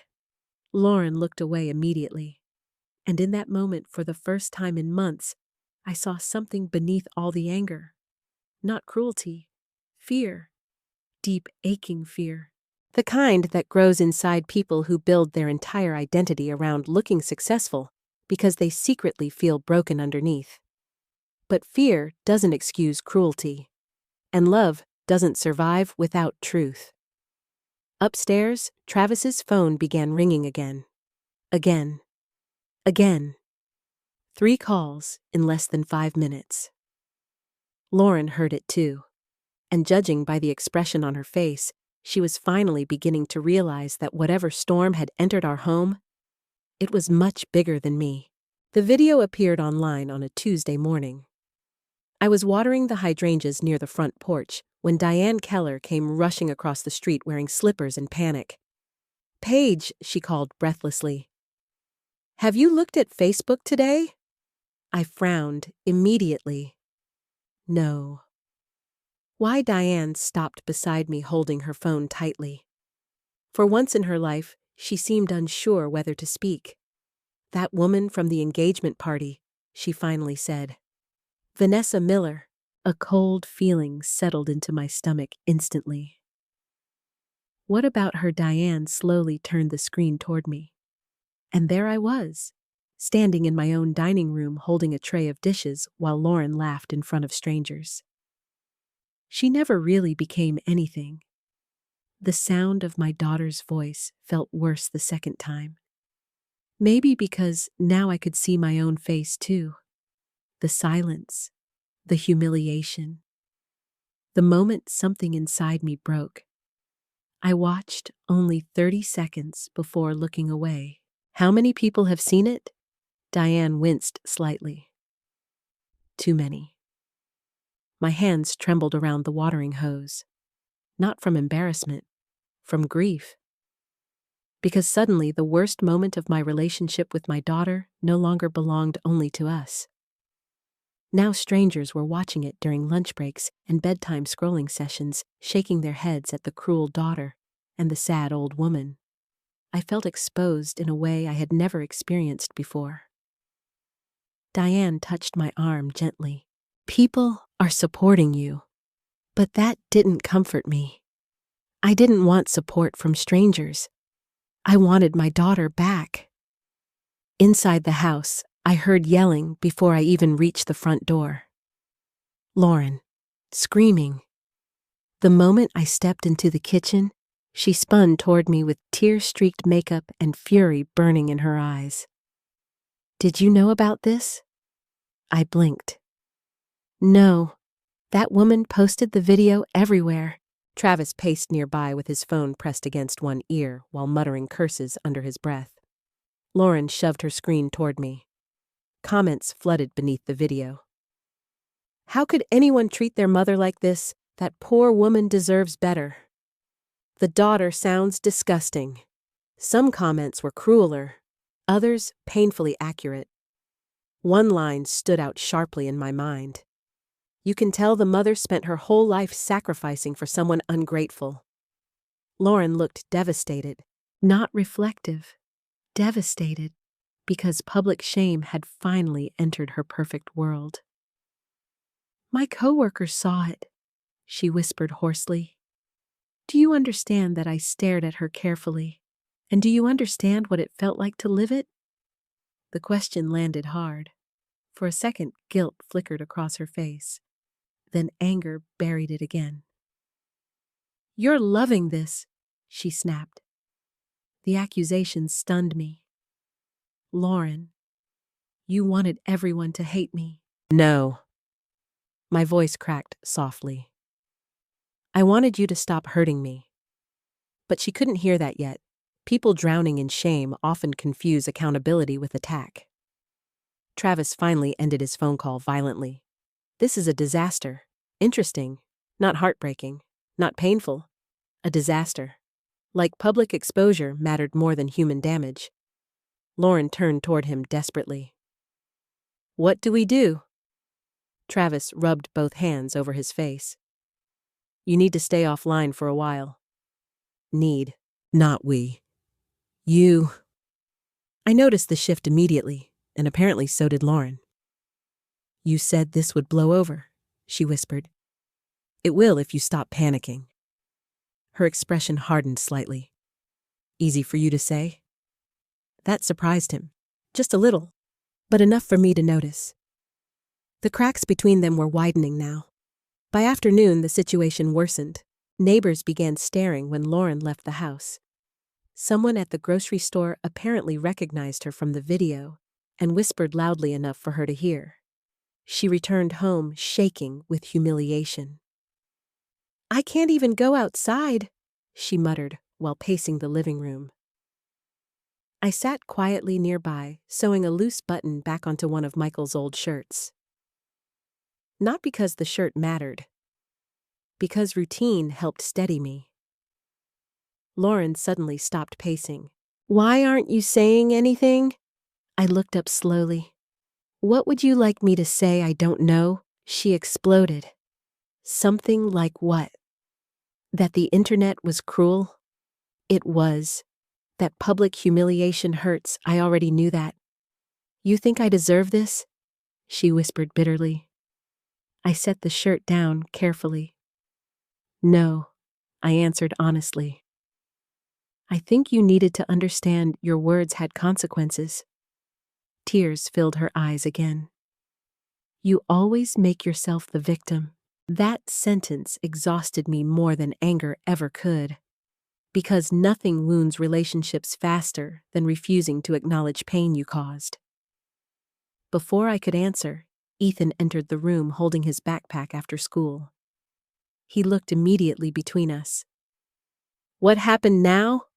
Lauren laughed harshly. The entire world thinks I'm a monster. That's what happened. Ethan hesitated, then quietly said, Maybe because the video was bad. Lauren stared at him in disbelief. You too. It's the truth. No, she snapped. The truth is, everyone loves judging people online. Ethan shifted uncomfortably. Mom, you really hurt Grandma. The room fell silent again. I watched Lauren carefully then, because for the first time she looked trapped between two unbearable realities. Either everyone else was wrong, or she was. And pride makes that second possibility almost impossible for some people to survive. That evening, while Lauren locked herself upstairs crying, I sat on the back porch watching dusk settle over the neighborhood. The cicadas hummed softly in the trees. Inside the house, Travis moved around quietly. Too quietly. Eventually, he stepped outside carrying a whiskey glass. Mind if I sit? I didn't answer. He took the chair anyway. For several moments, neither of us spoke. Then finally, he sighed heavily. She's falling apart. I kept my eyes on the darkening yard. She should have thought about that before humiliating me publicly. He nodded slowly. She didn't think the video existed. That sentence turned my head sharply. Not she regrets hurting you. Not she feels ashamed. Only surprise at evidence. Travis realized his mistake immediately. I mean, no, I interrupted quietly. You meant exactly what you said. His jaw tightened. You think I'm the villain here. I think you encouraged the worst parts of my daughter because it benefited you. Silence. Then something unexpected happened. He didn't deny it immediately. Instead, he stared down into his drink. You don't know how hard life gets when money disappears, he muttered quietly. There it was. The truth finally slipping loose. Fear, financial desperation, shame. I looked at him carefully. How much do you owe? His eyes snapped toward me instantly. That's none of your business, which was answer enough. He stood abruptly. You think you're protecting Lauren, but you're destroying her. No, I said softly. I think she was already breaking long before I finally said no. He left without another word. Later that night, I passed Lauren's bedroom and heard muffled crying through the door. Real crying, the kind people do when nobody is watching. I stood there for several seconds with my hand hovering near the wood. Every maternal instinct inside me wanted to walk in, to comfort her, to tell her everything would be all right. But another voice inside me whispered something equally true. If I rescued her from every consequence, she would never change. So instead, I quietly walked away. Downstairs, Ethan sat alone at the kitchen table, pretending to do homework. She's blaming herself now, he said softly, without looking up. I leaned against the doorway. And what do you think? He stared at his notebook for a long moment. I think she's embarrassed, he admitted. But I don't know if she's sorry yet. Children understand emotional truth faster than adults sometimes. Upstairs, a door slammed suddenly, then another. A few minutes later, Travis came downstairs carrying a duffel bag. Lauren's voice followed behind him. So that's it. You're leaving? His expression looked hard now. Tired, cornered. I just need space. No, Lauren whispered brokenly. You need an escape plan. And as I watched Travis walk toward the front door without turning back, I realized something terrible. The man my daughter defended against everyone else was already preparing to abandon her. Travis left 3 days before the eviction deadline, not with a dramatic fight, not with apologies, just disappearance. That's how selfish people usually leave, quietly, like thieves exiting through the back door before sunrise. I realized he was gone when I walked into the kitchen one Friday morning and noticed the expensive coffee machine he brought months earlier had vanished from the counter. So had several designer jackets from the hallway closet. Lauren came downstairs 20 minutes later, wearing one of Travis's old sweatshirts. At first she looked confused by the silence in the house. Then she noticed the empty coat hooks. I watched the realization spread across her face slowly. No, she whispered. She ran upstairs immediately. Cabinet doors slammed open. Drawers crashed shut. Footsteps thundered through the hallway. Then came the sound every mother fears hearing from her child. Real heartbreak, not anger, not performance, pain. Lauren came downstairs, shaking her phone clutched tightly in one hand. He's not answering. I stayed silent. She dialed again. Straight to voicemail. Again. Voicemail. Again. Voicemail. Her breathing became shallow. No, no, no. Ethan appeared quietly near the stairs, watching his mother unravel. He took his stuff, he asked softly. Lauren turned toward him with wild eyes. He wouldn't leave me. But even as she said it, doubt cracked through every word. Because somewhere deep down, she already knew. A few hours later, the full truth arrived. Lauren opened her banking app while sitting at the dining table, and suddenly the color drained from her face. What I asked carefully. Her lips parted soundlessly. Then she whispered, "Oh my God." Fear crawled up my spine instantly. What happened? She looked at me like a child again. Small. Lost. Travis used my information. My stomach tightened. What do you mean? Tears filled her eyes immediately. He opened loans. Her voice shook violently. Multiple loans. I sat down slowly across from her. How much? Lauren stared blankly at the screen. Almost $140,000. For a moment, nobody moved. Not me. Not Ethan. Not even Lauren. The number itself seemed to poison the air. Then Lauren suddenly burst into tears so hard she nearly folded over herself. Real tears. Ugly tears. The kind people can't fake. I didn't know she sobbed. I swear to God, I didn't know. And for the first time in months, I believed her completely. Ethan walked slowly toward his mother. You gave him access to your accounts. Lauren covered her face with both hands. We were getting married, she cried. I trusted him. That sentence shattered something inside me, because trust was exactly what she had weaponized against me. And now, someone else had done the same to her. The cycle felt almost unbearable to witness. For the rest of the afternoon, Lauren sat at the dining room table making frantic phone calls through tears. Banks, credit agencies, law offices. Every conversation made things worse. The loans were real. The signatures were electronic. Some documents even listed my address. My house. Again. At one point, Lauren slammed her phone down violently. He planned this, she whispered in horror. I looked at her quietly.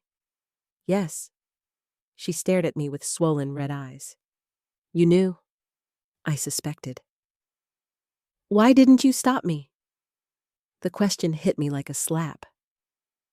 I stared at my daughter in disbelief, because even now, after everything, some part of her still expected rescue, still expected motherhood to erase consequences before they reached her. I tried to warn you, I said softly.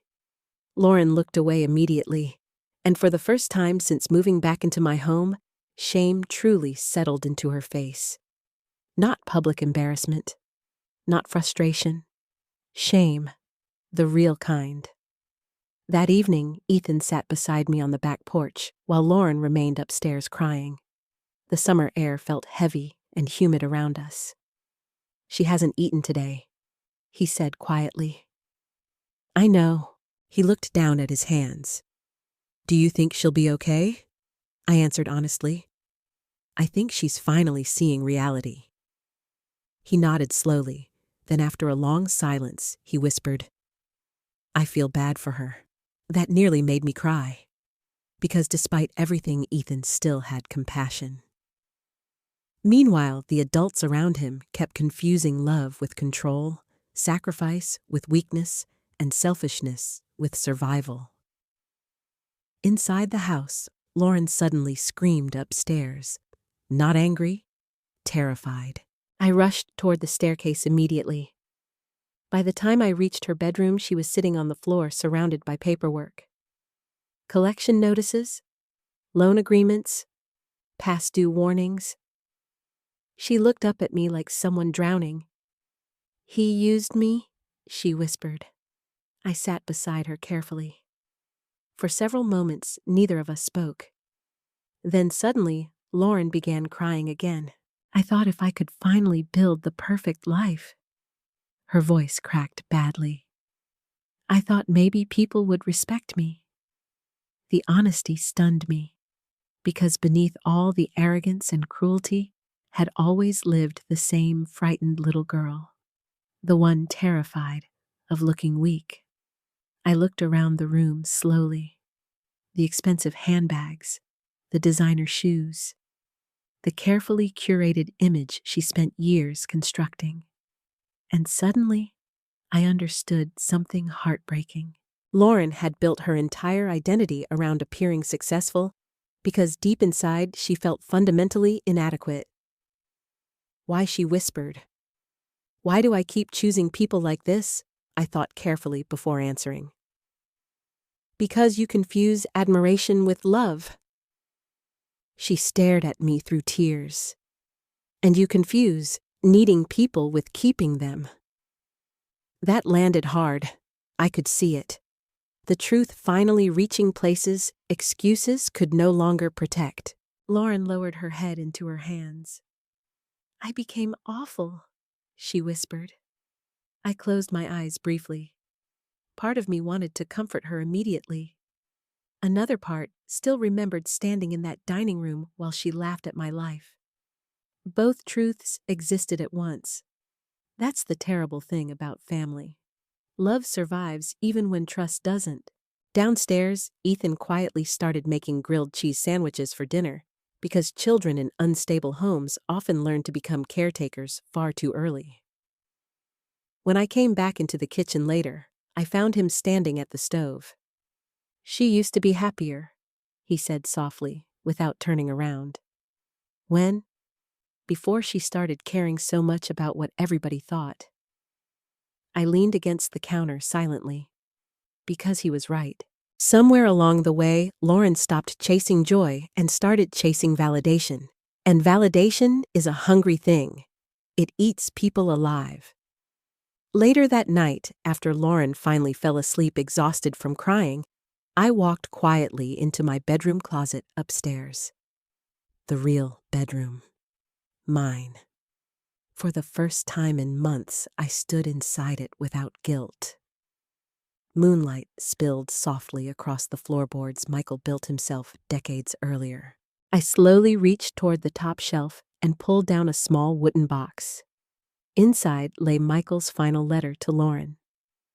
I had kept it hidden all these years because Michael asked me to wait until the right moment. I used to think the right moment meant a wedding, or motherhood, or some joyful milestone. Now I realized the right moment was this. Rock bottom. Because sometimes people only hear wisdom after life strips away every illusion, protecting them from truth.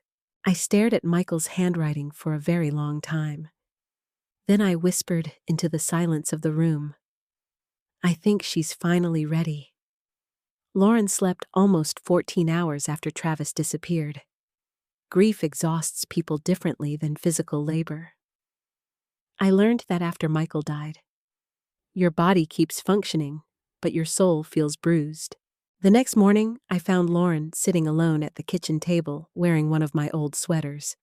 Her face looked pale and swollen from crying. There was no makeup, no expensive jewelry, no performance, just exhaustion. For the first time in years, she looked like herself again. Not the polished version she tried to sell the world, the real one. Ethan had already left for school, and the house felt strangely quiet, without Travis's restless energy moving through it. Lauren stared blankly into a cup of cold coffee. I called him 37 times, she said suddenly. I sat down across from her. He blocked my number.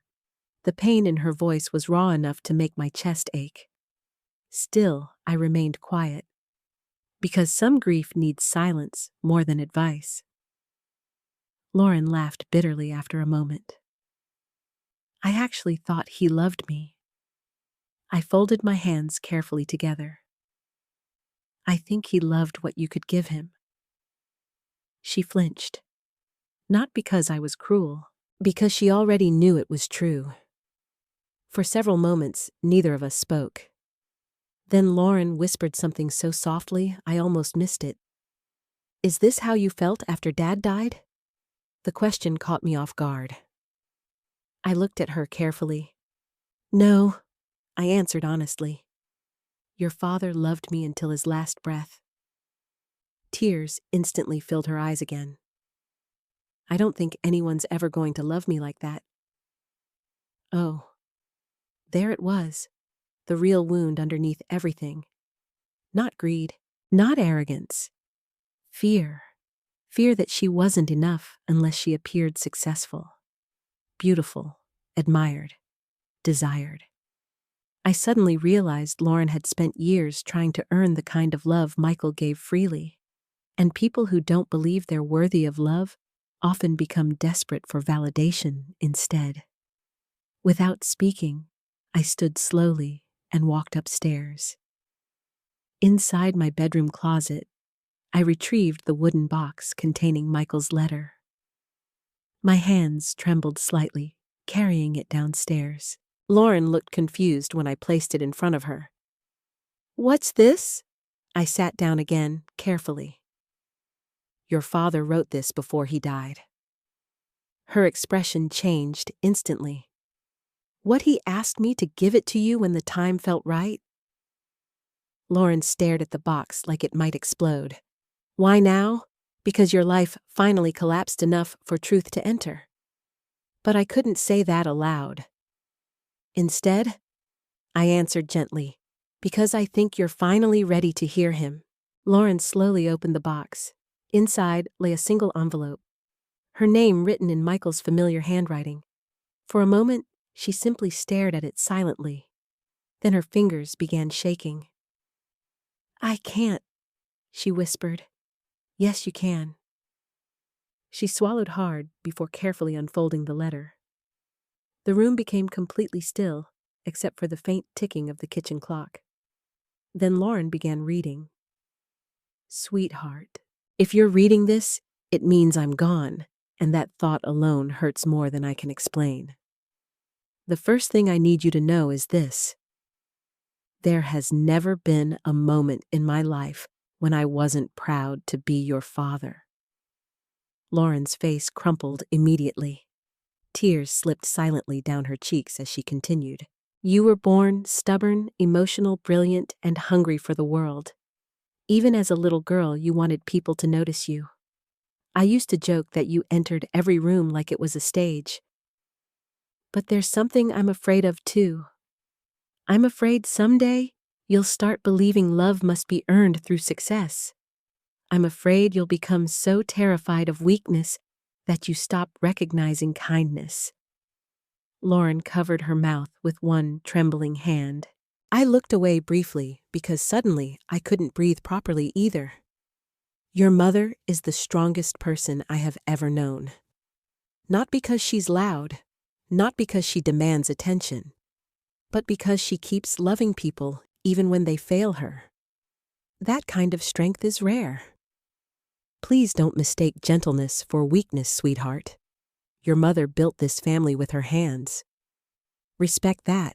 Protect that. One day, I won't be here to remind you. The room fell silent except for Lauren's uneven breathing. Then she kept reading. You are going to make mistakes. Big ones, probably. That's part of being human. But if you ever reach a point where pride matters more than love, come back to yourself before it's too late. And if you ever hurt your mother, apologize quickly. Life is shorter than you think. Love, Dad. Lauren broke completely after that. Not graceful tears, not quiet sadness. She sobbed so hard, her entire body shook. Years of buried grief seemed to rip through her all at once. I'm so sorry, she cried into her hands. Oh my God, I'm so sorry. I moved instinctively then, not because everything was fixed, not because forgiveness had arrived, because she was my child. I sat beside her carefully and held her while she cried the way I used to when thunderstorms scared her as a little girl. For a long time, neither of us spoke. Eventually, Lauren wiped her face shakily. He knew, she whispered. I nodded slowly. Your father understood people very well. She stared down at the letter. I became exactly what he was afraid of. The honesty hurt, because it was true. But truth is, sometimes, the first doorway toward healing. Lauren leaned back weakly in the chair. I don't even know when I changed. I thought carefully before answering. I don't think people change all at once. I think pain slowly reshapes them if they stop paying attention. She looked at me through swollen eyes. Do you hate me? The question sat heavily between us. I could have lied. Mothers often do. Instead, I answered honestly. No. She started crying again, quietly. But you hurt me deeply, I continued softly. And part of loving someone is finally telling the truth about what they've done. Lauren nodded slowly. No excuses this time. No defensiveness. Just grief. Upstairs, the floor creaked softly as Ethan returned home from school. He paused immediately upon seeing his mother crying at the kitchen table. Then he noticed the letter. What's that? Lauren looked at him with red, swollen eyes. A letter from Grandpa. Something softened immediately in Ethan's expression. He sat beside her quietly. For several moments, nobody spoke. Then Lauren looked at her son and whispered something that nearly broke me. I'm sorry for the way I've been living. Ethan blinked. What do you mean? She laughed weakly through tears. I think I spent so much time trying not to look weak that I forgot how to be kind. Silence settled softly around the kitchen. Not cold silence this time. Healing silence. Fragile. Painful. Real. Lauren looked toward me again after a while. I don't know how to fix any of this. I stared at Michael's letter resting on the table between us.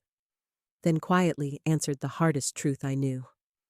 You start by accepting that some damage can't be erased.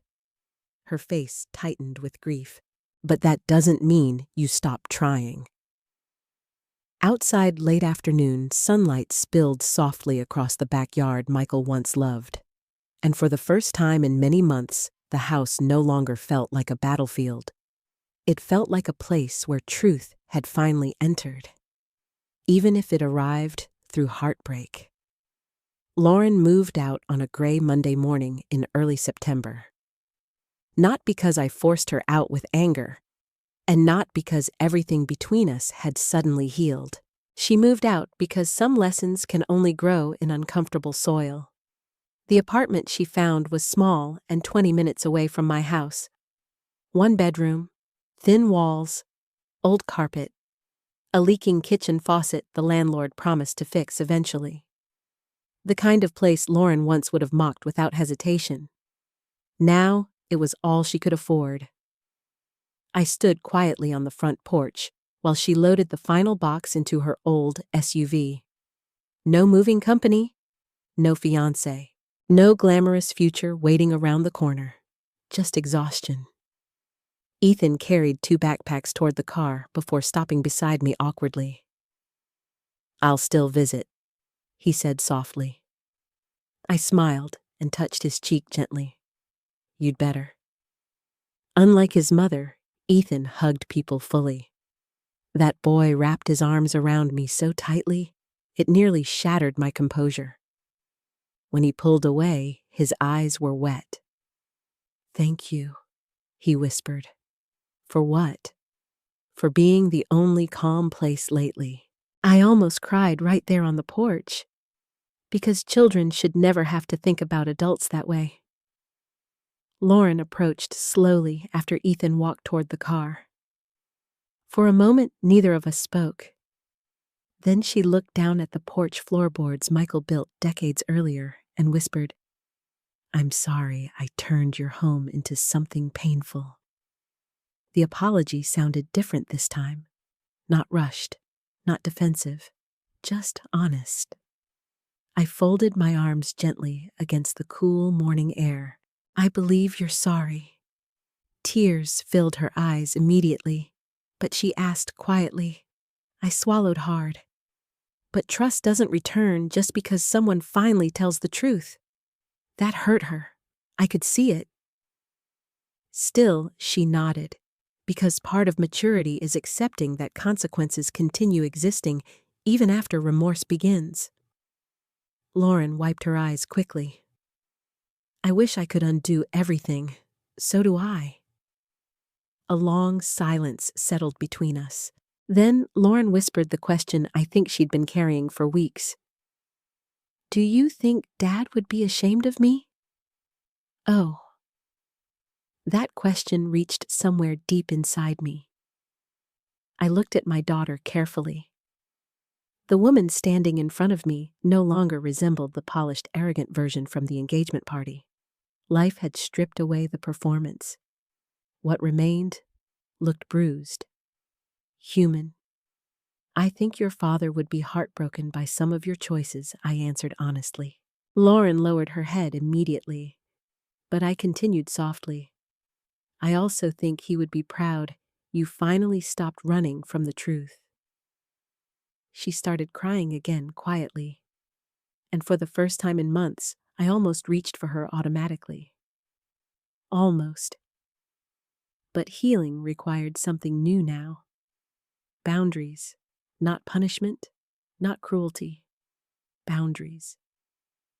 You can't come back here and live the way you did before, I said gently. I know. If we rebuild anything, it has to be different. Lauren nodded shakily. I want that. I believed she meant it.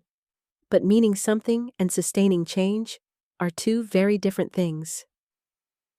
After they drove away, the house became painfully quiet again. At first, I thought the silence would feel peaceful. Instead, it felt haunted. I walked slowly through every room, noticing the absence of conflict, the way people notice missing noise after construction finally stops. No slamming cabinets, no arguments upstairs, no tension humming beneath ordinary conversations. Just stillness. I should have felt victorious. Instead, I mostly felt tired. That evening, Diane Keller came over carrying banana bread and enough gossip to fill 3 states. But the moment she stepped inside, she stopped talking. You okay? She asked gently. I leaned against the kitchen counter. I don't know. Diane nodded knowingly. That's because you're grieving. I frowned slightly. She's still alive. Yes, Diane replied softly. But the version of your daughter you thought existed isn't. That truth settled heavily into my chest. Because she was right. Part of parenting is eventually mourning your illusions. Over the next several weeks, Lauren began changing slowly. Not dramatically. Real change rarely looks dramatic. It looks exhausting. She got 2 jobs almost immediately.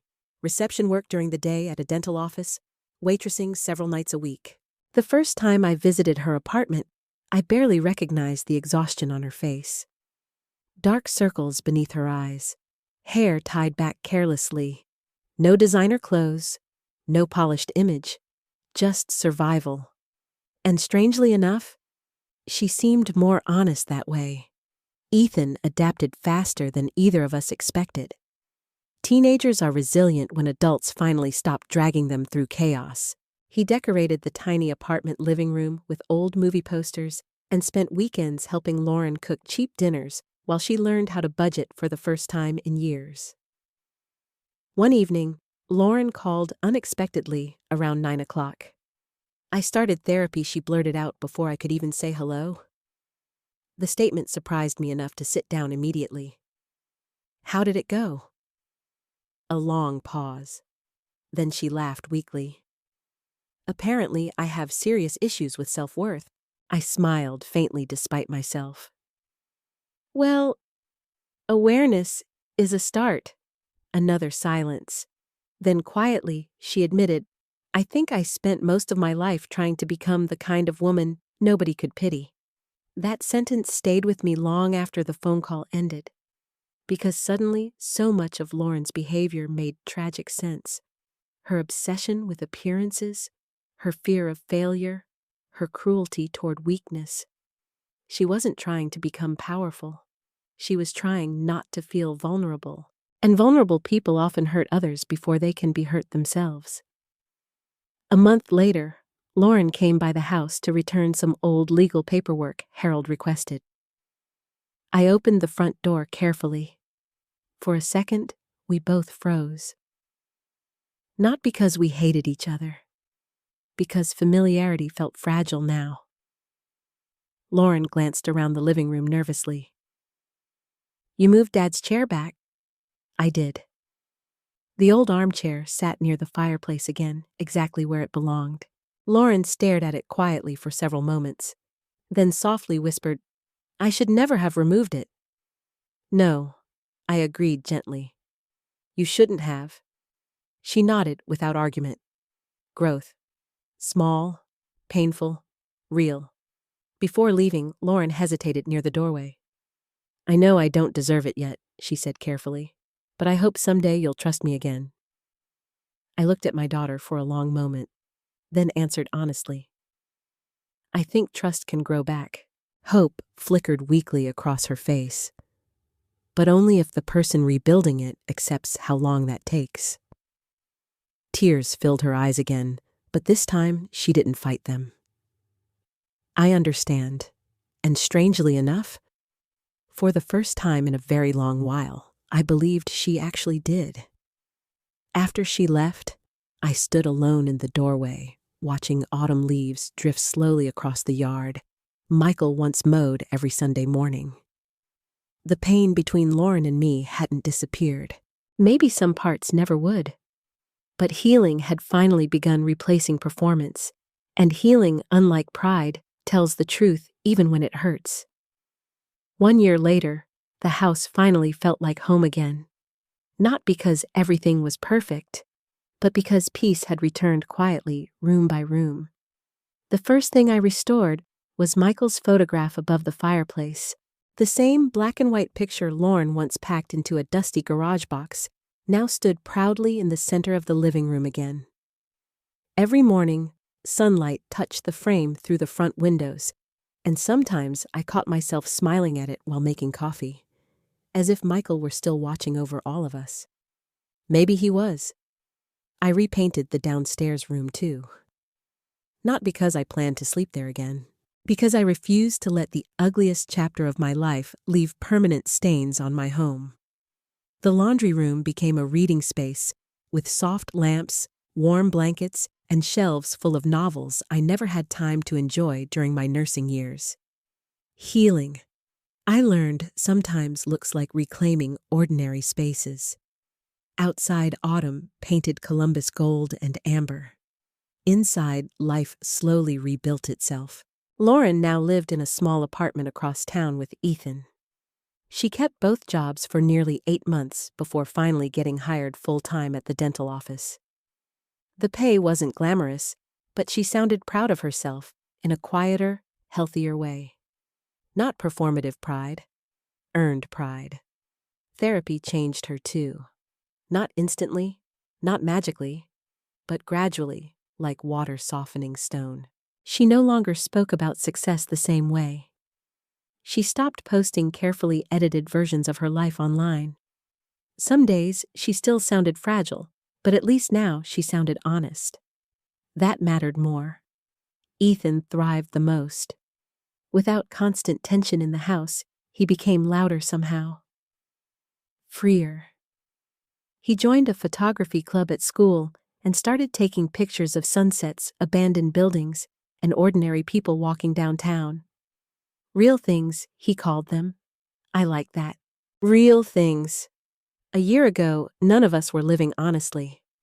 Now at least we were trying. The first time Lauren visited for dinner after moving out felt painfully awkward. She arrived carrying a grocery store apple pie and too much nervous energy.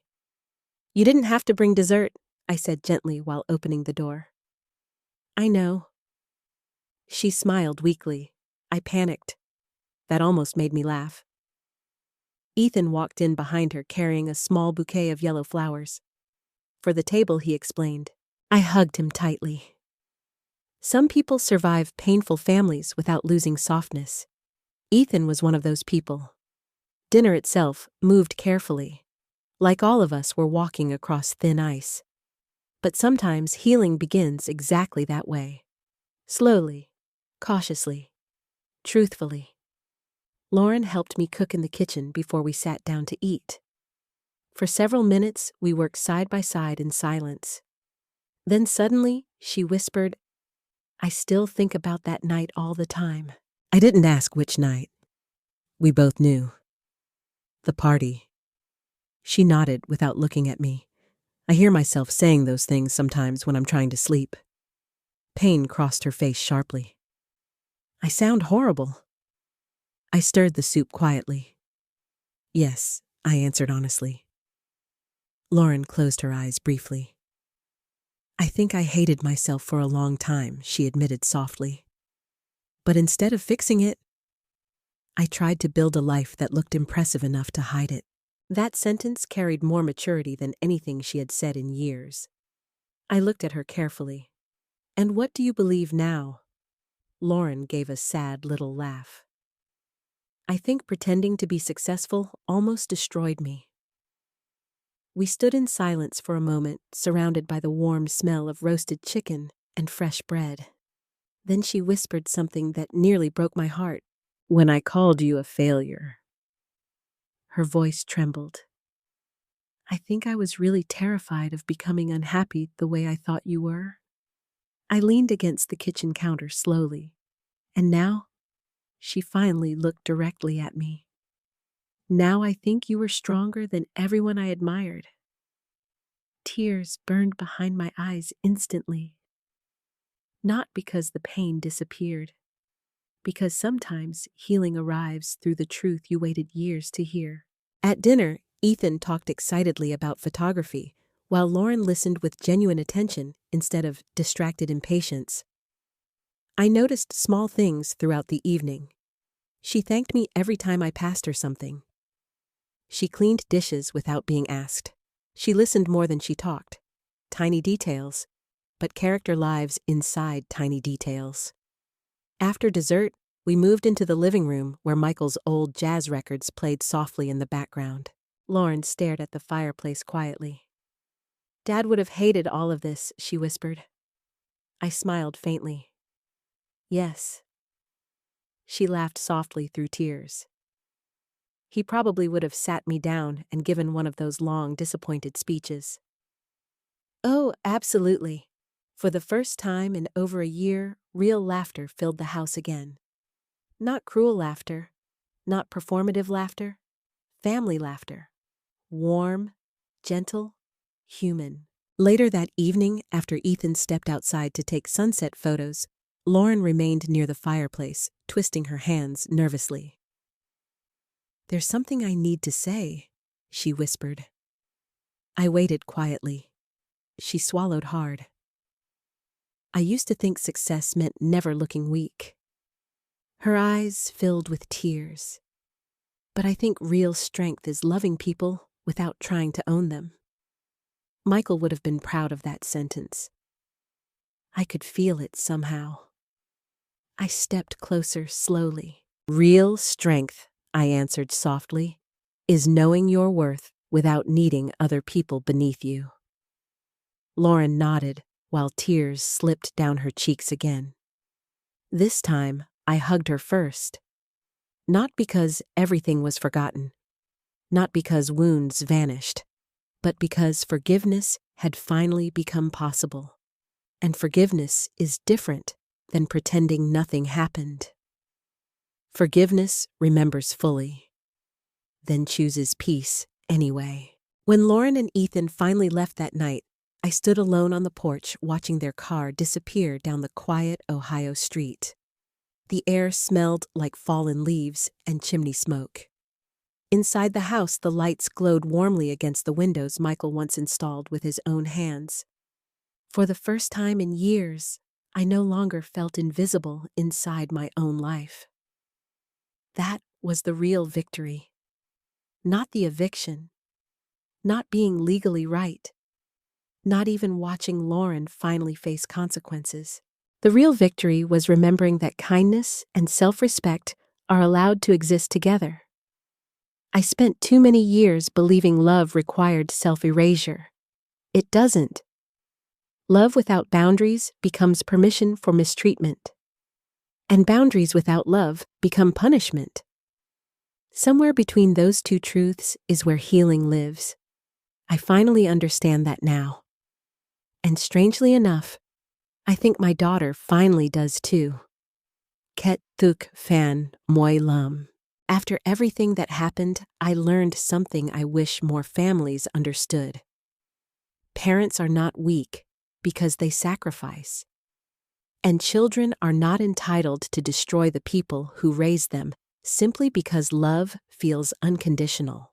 For years, I confused endurance with love. I thought being a good mother meant saying yes endlessly, rescuing endlessly, forgiving endlessly. But eventually, I realized something painful. When you allow people to disrespect you without consequences, you are teaching them that your pain does not matter. That lesson almost destroyed my relationship with my daughter. Lauren spent years chasing appearances because she believed success would protect her from rejection, shame, and failure. But no amount of money, status, or admiration can heal a person who secretly believes they are unworthy inside. And I had my own fault too. I protected her from consequences for so long that she never learned how to face herself honestly. Sometimes love must become truthful before it can become healing. If you are a parent listening to this story, please remember this. You are allowed to have boundaries. You are allowed to protect your peace. You are allowed to say enough even to the people you love most. And if you are someone who has hurt the people who loved you, it is never too late to change, but healing begins only when excuses end. Families do not survive because people are perfect. Families survive because someone becomes brave enough to tell the truth with love. If this story touched your heart, tell me honestly in the comments. Do you think Paige did the right thing by evicting her daughter? Have you ever had to set painful boundaries with someone you loved? And if you're still watching, thank you for spending this time with me. Don't forget to like and subscribe for more emotional family stories like this one. I read as many comments as I can, and I'd truly love to hear where you're watching from and what time it is there tonight. Maybe someone out there needs your story too.